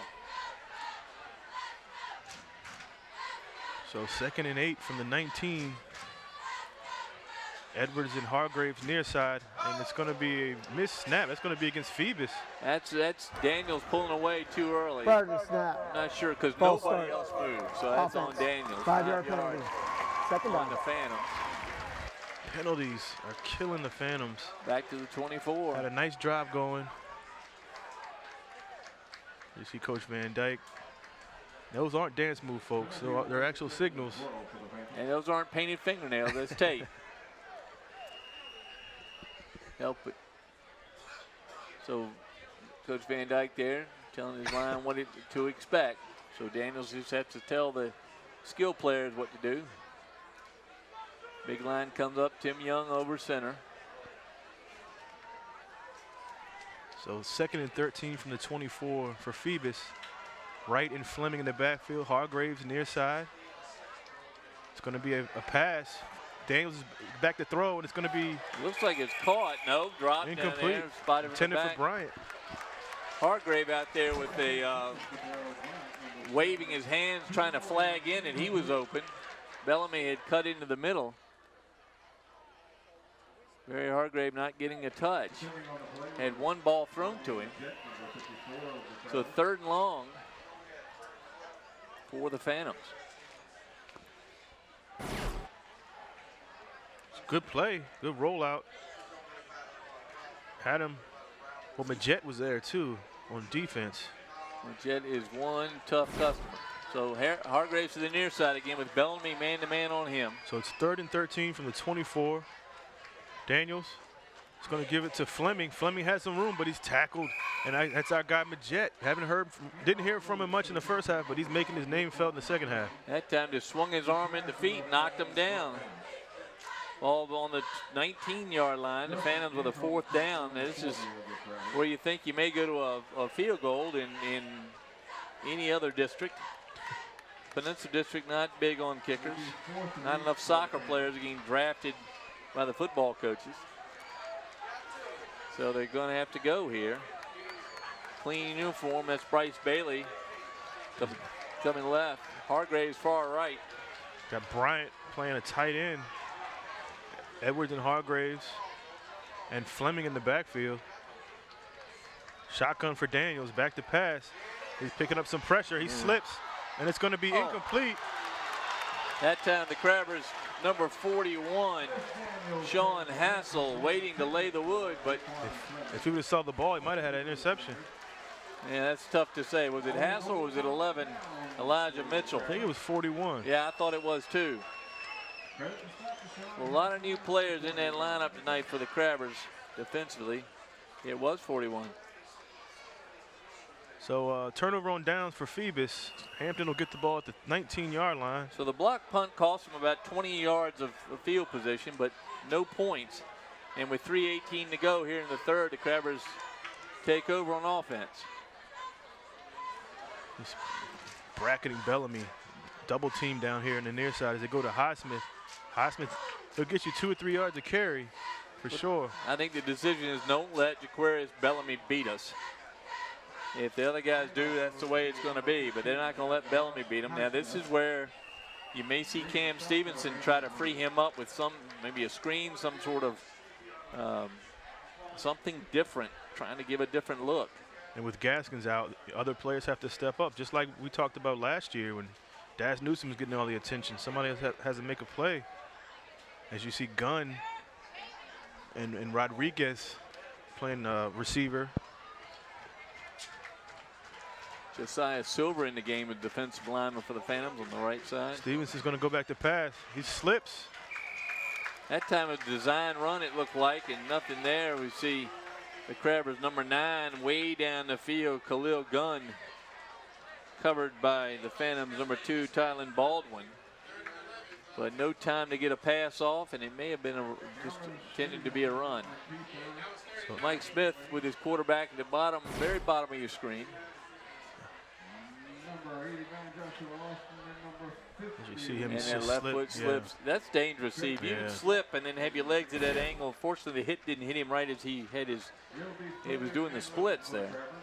So it's going to be 3rd and 11 from the 18. Rodriguez and Bellamy near side. It's going to be intercepted by Edwards. And it's going to be a touchdown for Phoebus. He is in. Touchdown Phoebus. DeQuandre Edwards on the interception. Well, that's just a poor decision by Stevenson to throw the ball to a spot. He's not looking at all. Throws it to the spot. Rodriguez doesn't help his quarterback at all. And the Crabbers give up the turnover and the touchdown. 6-6 now. That's huge. Huge play by Edwards. So 6-6, and the Phantoms going to try to tack on the extra point. In comes Anthony Wallace, the junior kicker for the Phantoms. Long blonde hair was flowing during warm-ups. He's got it tucked up under that helmet now. Job to kick the ball through the uprights. Latrell Smith is going to hold.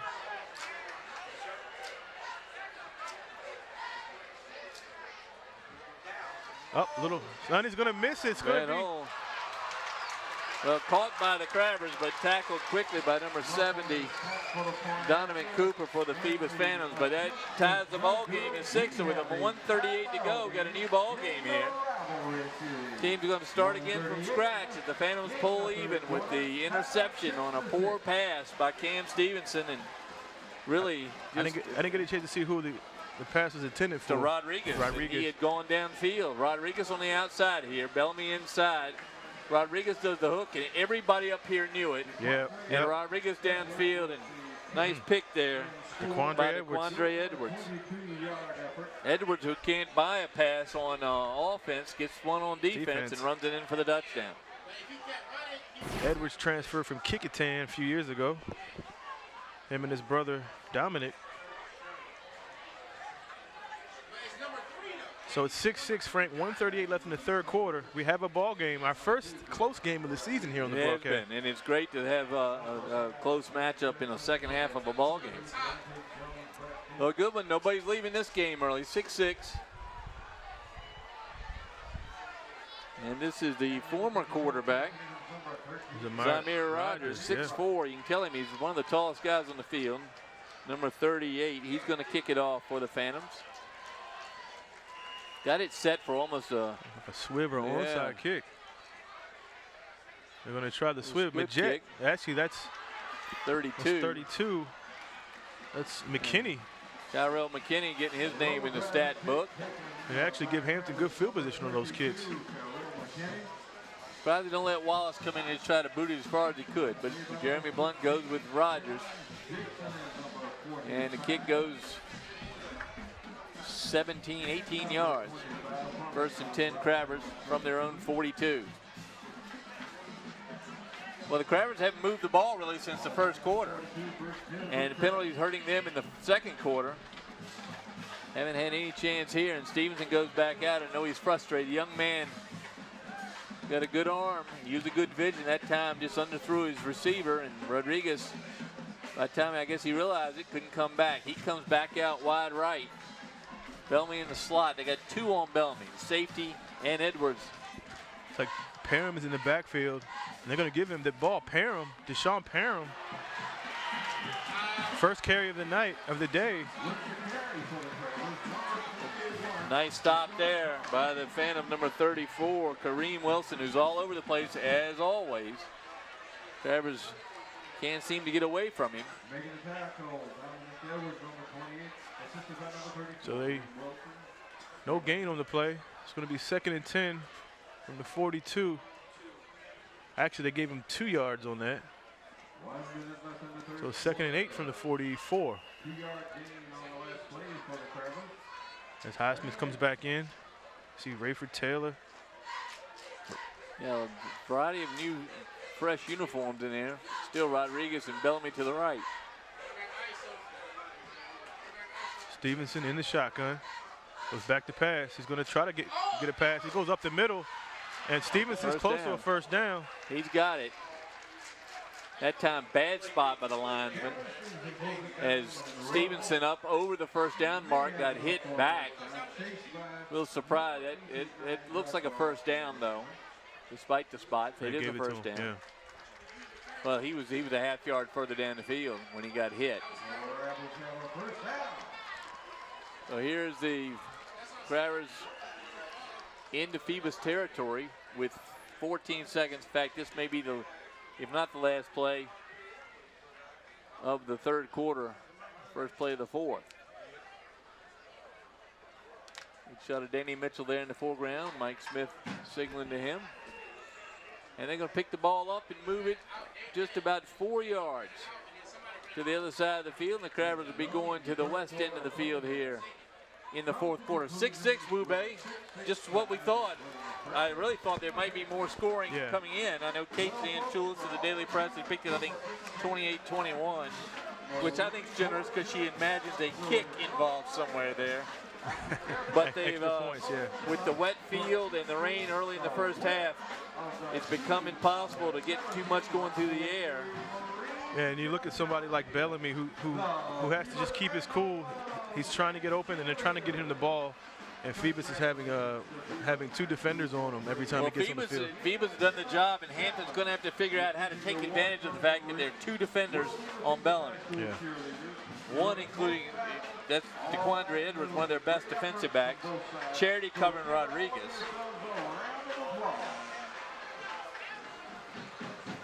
So 6-6 Frank going into the fourth. Just what we, like you said, just what we expected in this rivalry game.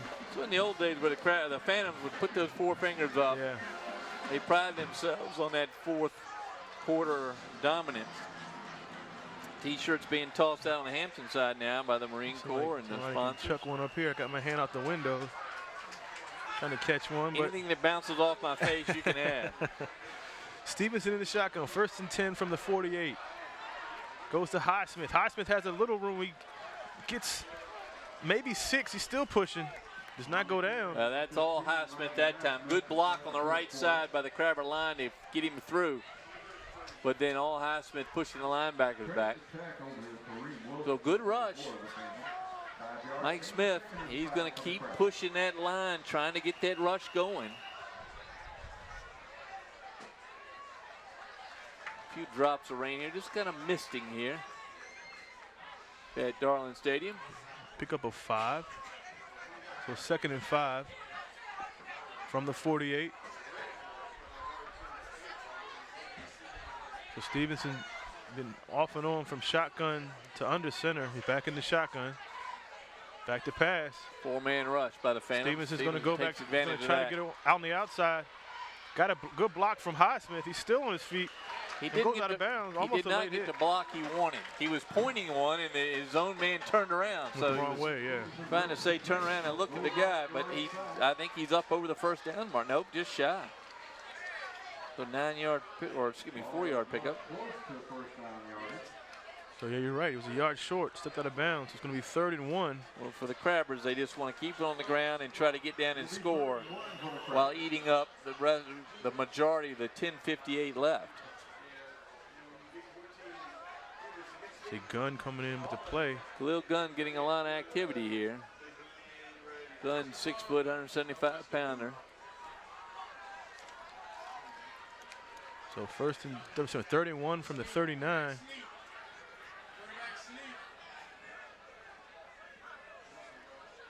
Cam keeps it, goes up the middle. He's still running, and he gets a good gain.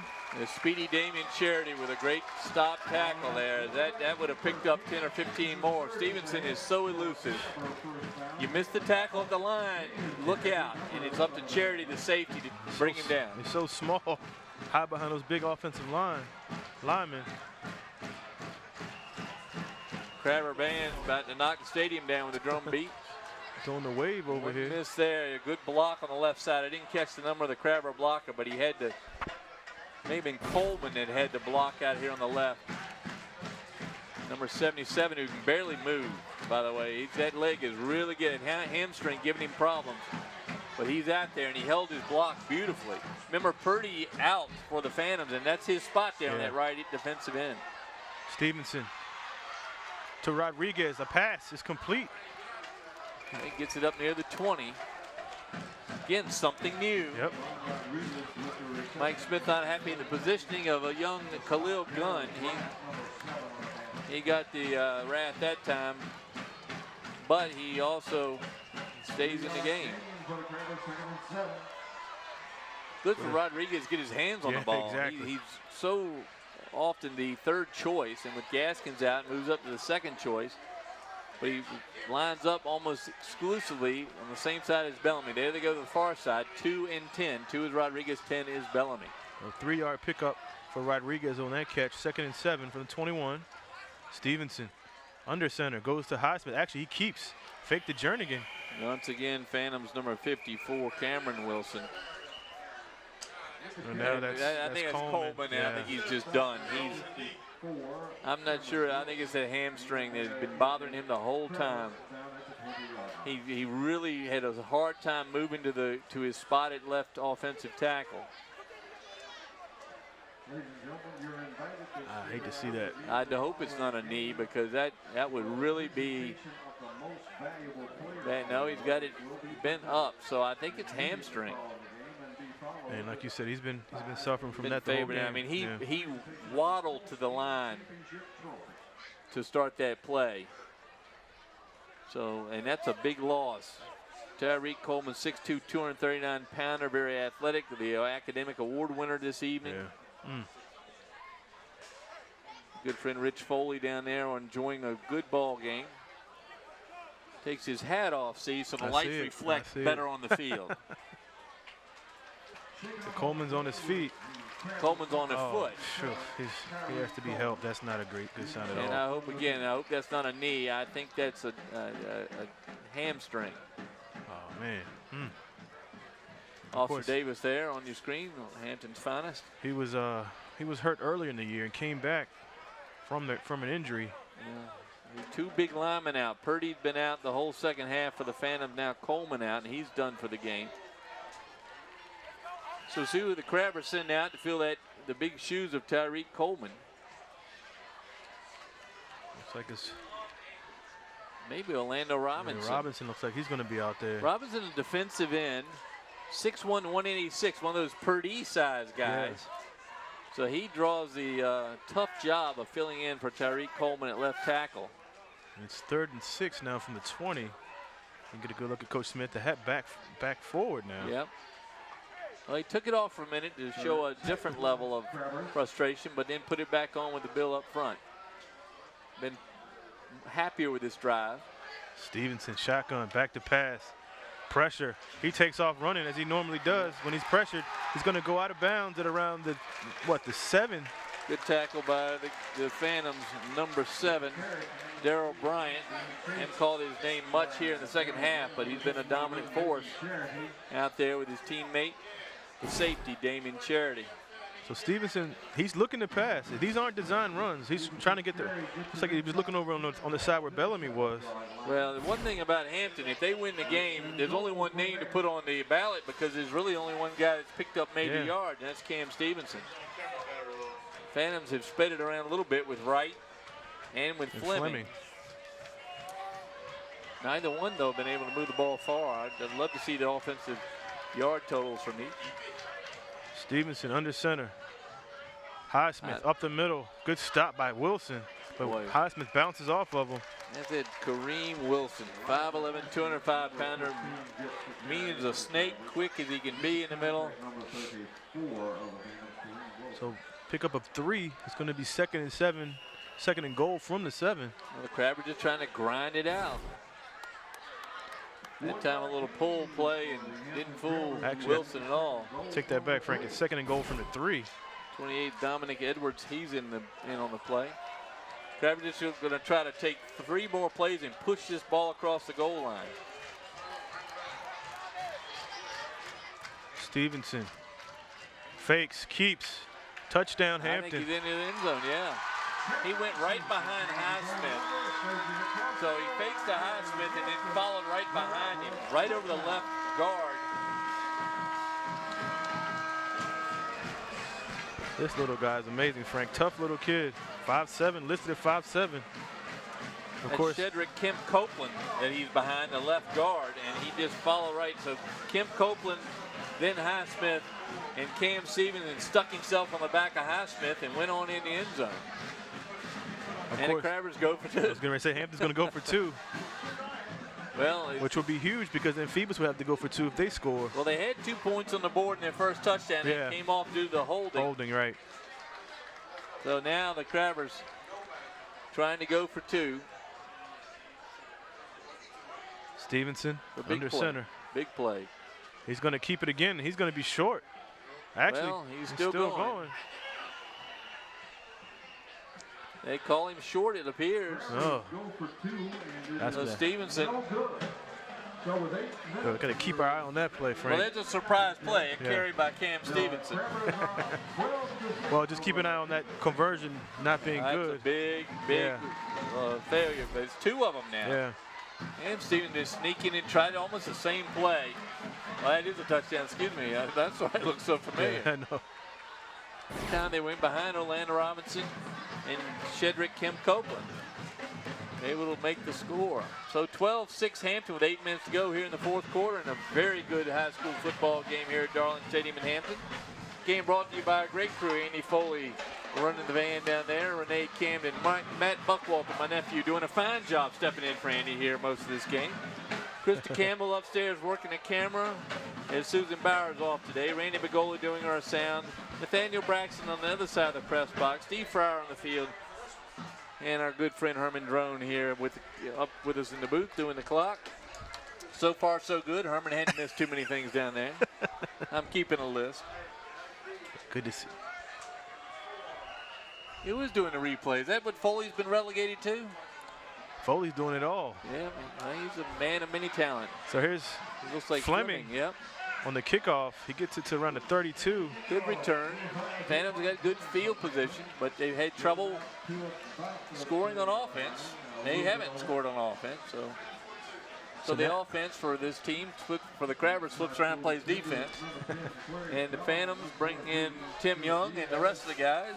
Well, like you said, Frank, we'll see if Daniels is able to throw. I mean, with the clock ticking, it's 7:53 left in the game, down by 6. I'm surprised Daniels hasn't just followed Tim Young right up the middle. Kind of put him, he's got big number 54 on one side. That's Cameron Wilson. I'd stick right between those 2 guys and see if I can pick up 3 or 4 yards every carry. And Coleman not in for Hampton on the line as they go to right. And that time he did exactly what I said, but he handed it off right behind Wilson and Young. I went on that side where they went on that same side where Coleman would have been. He's out. Filling in right now, it looks like it's Bagley, number 55 for the Crabbers. So both teams using a lot of players in the lineup today. A lot of underclassmen getting their chance to play in this rivalry classic.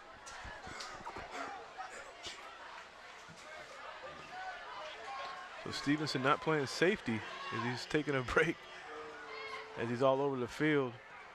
It's I thought it was a false start. It's going to be a pitch to Fleming. He's going to run somebody over. He ran some. That was Mitchell, who had come up from his safety spot.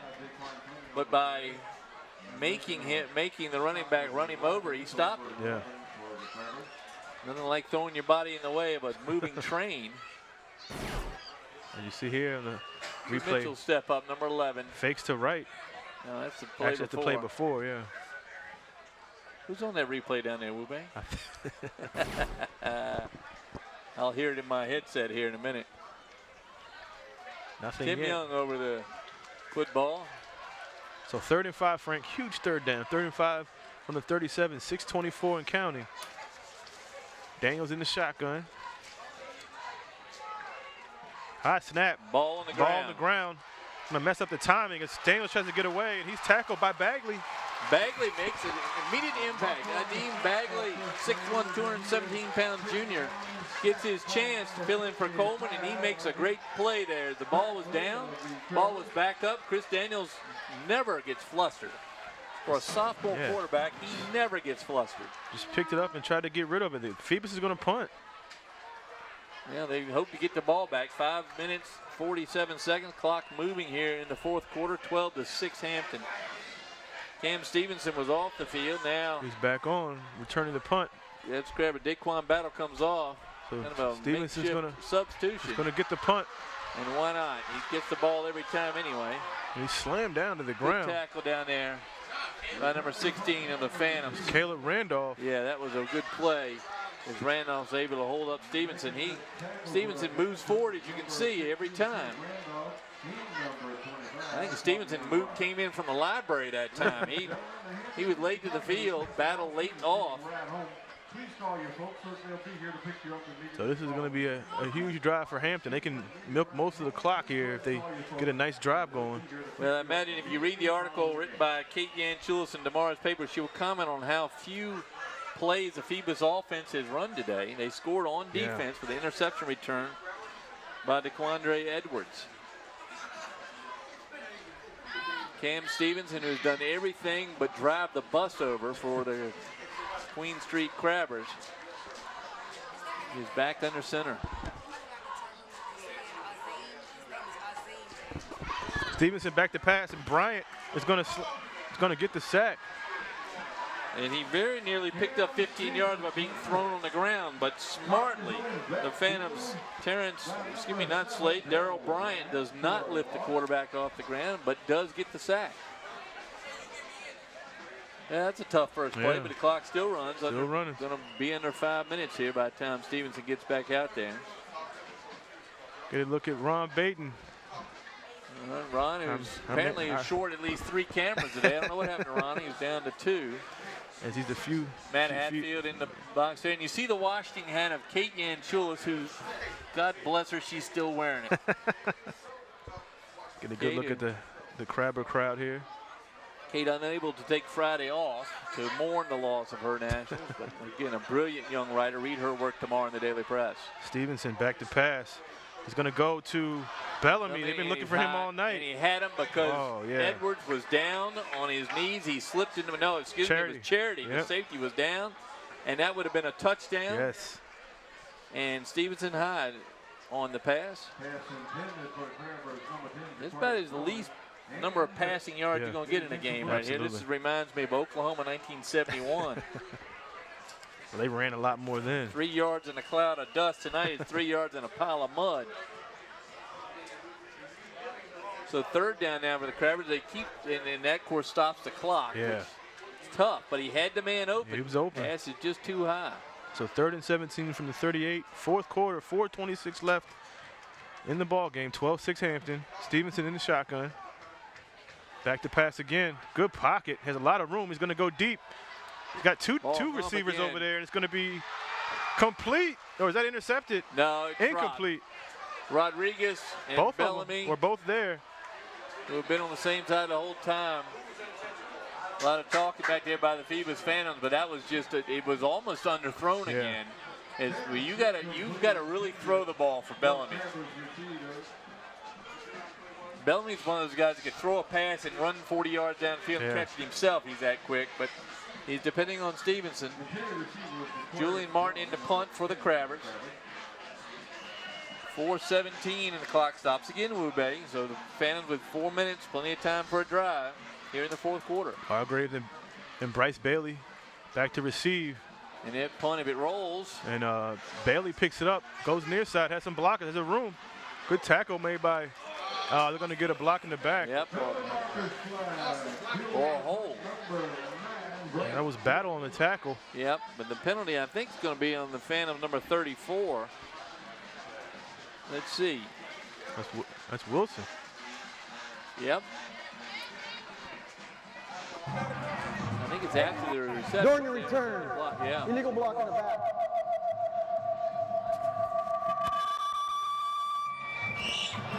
Return team.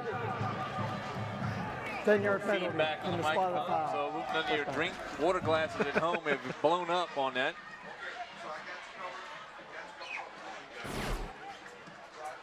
So that moves the Phantoms back.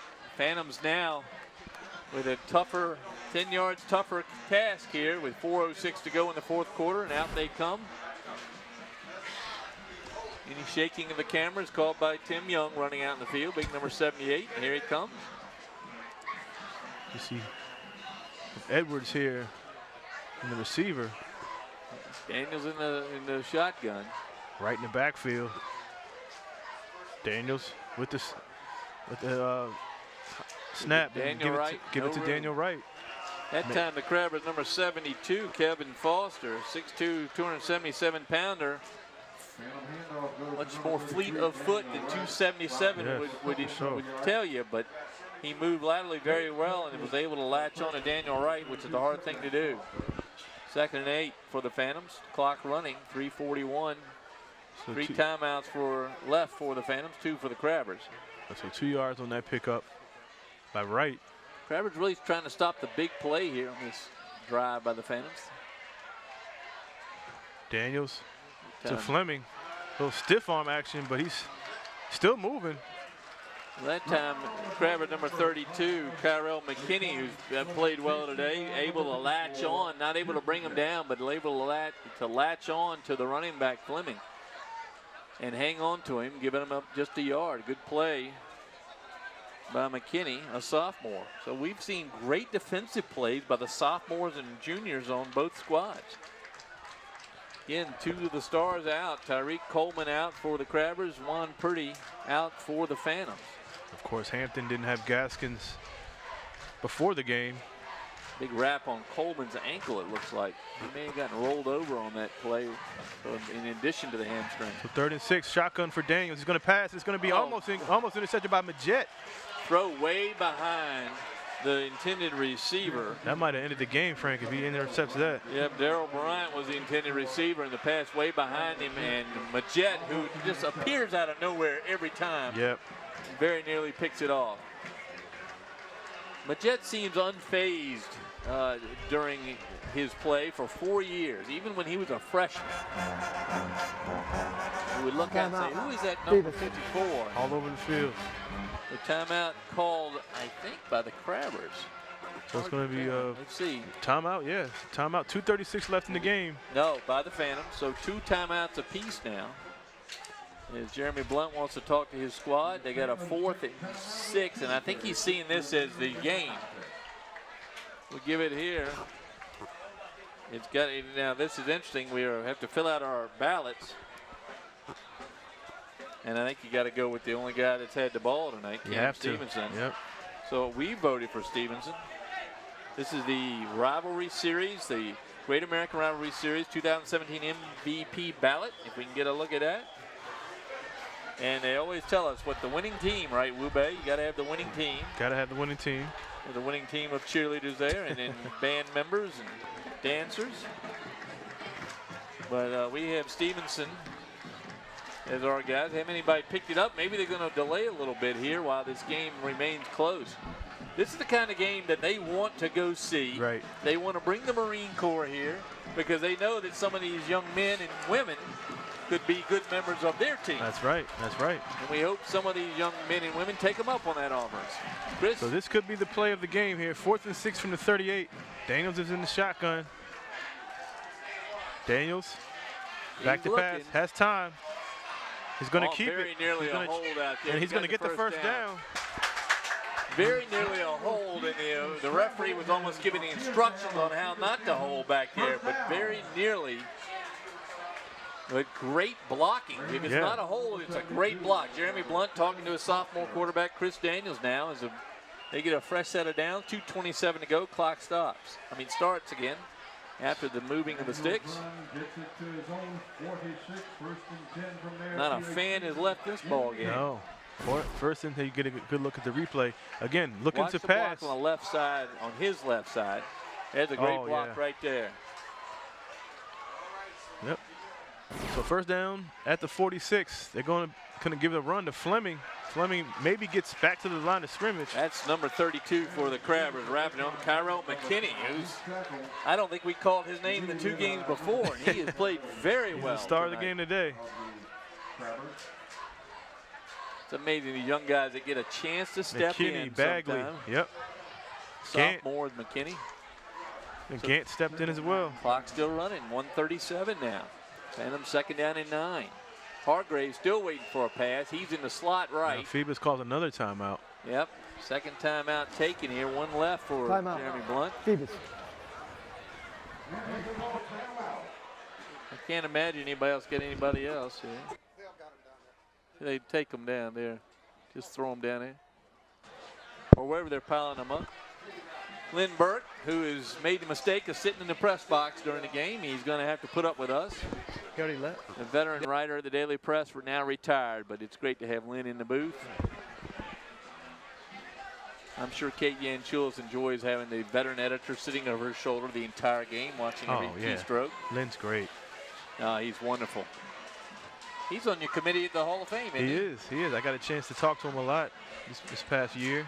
Well, the guy's dedicated his life to the athletics here on the peninsula. He's been there forever. He has. And I will compliment, and as I do every game, recommend that you subscribe to the Daily Press and read the great writing there. David Teal, David Johnson, Kate Yanchulis, Marty O'Brien. Yep.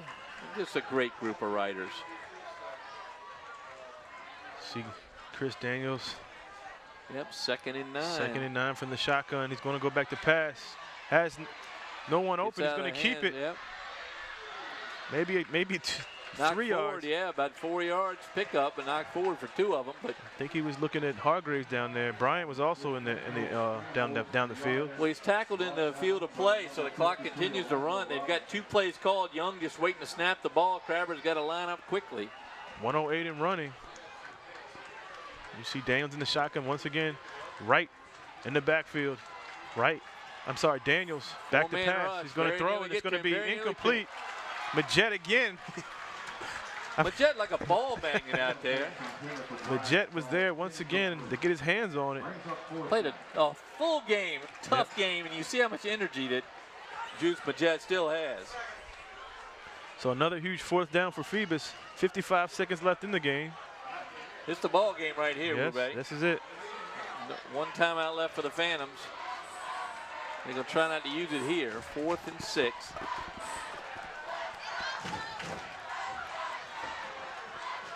And the clock is moving on the clock is stopped, but the play clock moving. So 4th and 6 from midfield. Daniels on the rollout near side. He's had some pressure. He's going to keep it again. He's going to get on the outside, and he's going to get out of bounds. It looks like he got the first down. And they're going to get a 15-yard penalty to boot it on. What happened there? How do you get a 15-yard penalty? He was out of bounds. After the, well, I think the player that hit him was actually already on the sideline. He wasn't playing. They might have to talk this one over. Yeah, that's a big flag, and that's a flag counts. Sideline warning, what is that? Oh, is that what it is? I don't know. It may have been. I mean, Result of the play. Look at the very end. Look at the very end. Result of the play is the first down. After the play, personal foul. Oh, that's 15 yards. Unnecessary roughness. Defense. 15-yard penalty from the end of the see run. here what the First down. that penalty is. Oh, that's huge. Oh, that's a big play, and I don't know who got the call on him.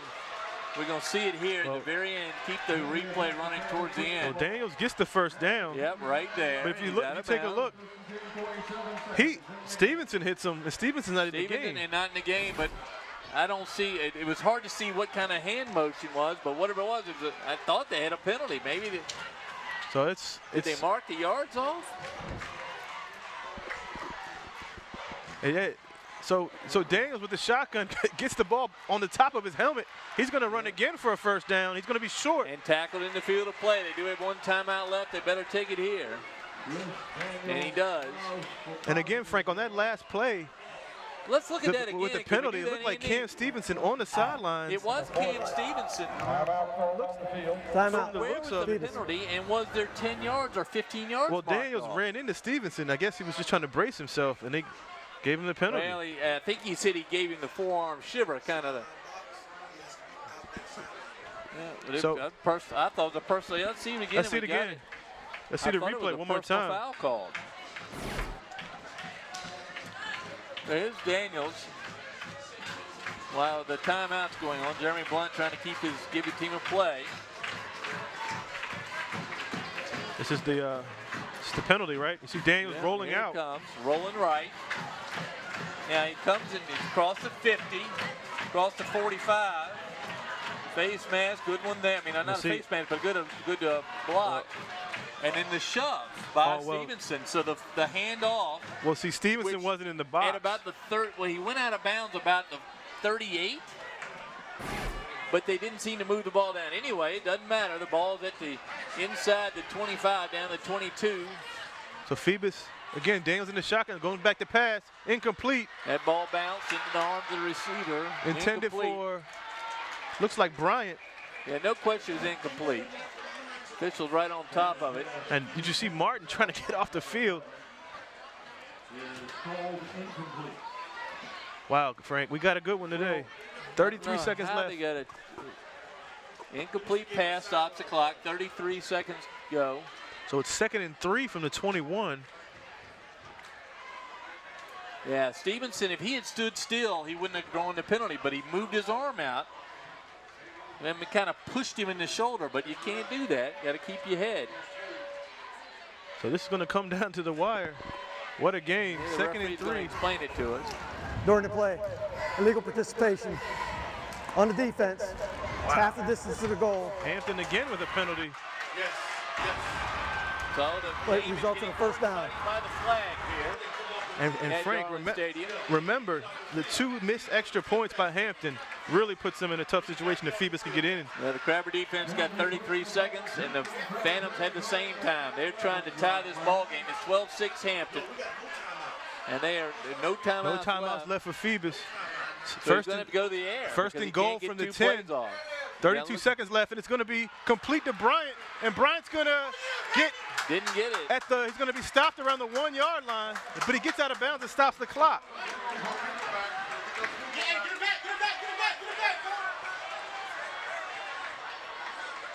Wow. Well, we don't have time to go back and get that illegal participation. So what a game. These flags have really kept Phoebus in it. So that was a first down.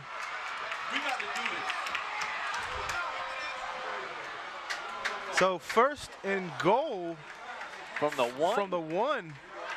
Here with 27 seconds. The problem is, Frank, if they try to run with no timeouts. And they get stuffed. Well, they got big Tim Young. This is why you have a 300-pound center. So Hampton calls timeout. And they might as well because the clock is stopped. Timeout. Hampton. Whoa. Well, I don't know, Andy, if you've gotten that, it can get us that illegal participation flag. I don't think any of us saw that up here. I think it was Martin trying to get off the field. Could have been.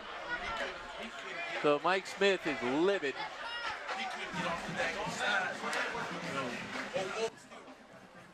So the timeout called by the Crabbers. They got to put up a goal line stance. The Phantoms just trying to push the ball in, and if they don't push Tim Young right through there, they're missing an opportunity. Well, I think on that penalty, and here's the this is the play to Bryant. Yep. As Bryant, as Midget was right there. Actually, that was Gant right there, who almost nice had. stop by Mitchell to keep him out of the end zone, but they're going to have to do it 2, maybe 3 times if they can get it. Wow, what a game. Ball on the 1. So first and goal from the 1, 27 seconds left, 12-6 Hampton. About 1,500 pounds of young men in the front line for Phoebus. So Daniels under center. As Cameron Wilson is playing like a fullback. They give it to Wright. And Wright's going to get in. Touchdown Phoebus. So Phantoms tied the ball game up with 22 seconds left. So now the interesting extra point as the game is tied. They go to the big senior, the big back. They're going to go for 2. Well, it doesn't matter now. They should go. Why don't they kick it? I would kick it here, but that's why we're in the booth. Yeah. So they're going to try to go for 2. They don't have any faith in the kicker. That's visible. So here they go. They're on the 3. On the 3-yard line here, they have Kareem Wilson. Cameron Wilson is a fullback, along with Wright and Wilson. They're going to fake. They're going to go out the pass. Everybody's wide open, and it's going to be the 2-point conversion is good, and that is to Bryant for the 2. Phoebus goes up 14-12. And the Phantoms move ahead in an exciting fashion, 14-12 here with 22 seconds to go. Wow.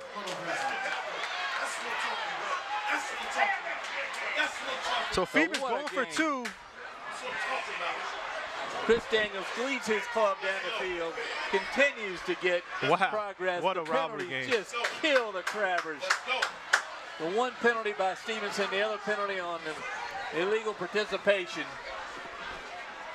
And the Phantoms move ahead, 14-12, 22 seconds to go here at Darling. Crabbers need a miracle play themselves here. They've got to get close enough. They used a kicker all night, place kicker or a field goal kicker. So they're going to have to have some big run back here. Wow, man. What a game. Everybody on their feet on the Phoebus side. Hampton side also up. But what a contest here. The Phantoms stuck with it, helped by 2 penalties in the Crabber end, and they move ahead. I don't know if we have the Edwards. I don't think we have the replay on that illegal substitution or the illegal participation, which I thought was 12 men on the field. I think Martin was trying to get off the field, and Phoebus hiked the ball. Yep. Yeah. That's the way you do it. That was a devastating one.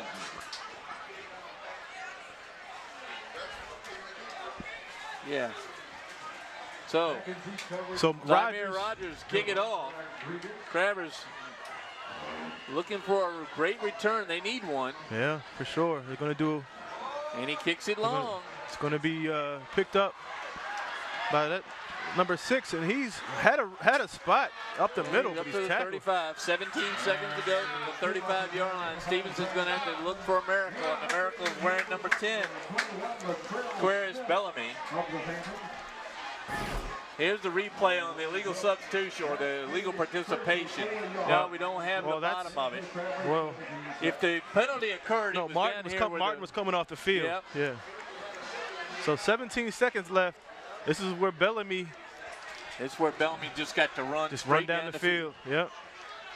Or you have Rodriguez go the other way. Khalil Gunn also. Well, if you remember the game against Norview when Daz Newsome caught a 50-yard pass, anything can happen. Stevens going to have to throw it. Everybody covering Bellamy on the far side, so it's Gunn over here on the left. Stevens is going to keep the ball for some reason. And they have one timeout. They don't have to use their last timeout. So no fooling the line for the Phantoms. Timeout. Hampton. The last timeout taken by the Crabbers 11 seconds ago in the fourth quarter. Phantoms have moved ahead.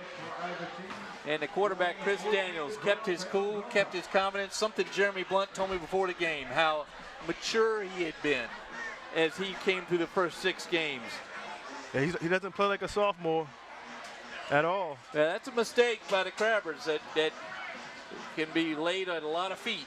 Well, that 2-point conversion, the formation on the defense, they had 3 guys were open on that 2-point conversion. Well, I'm just talking about the penalty. Oh, yeah, the penalty, that's the one that really Oh, yeah, that sunk definitely hurt.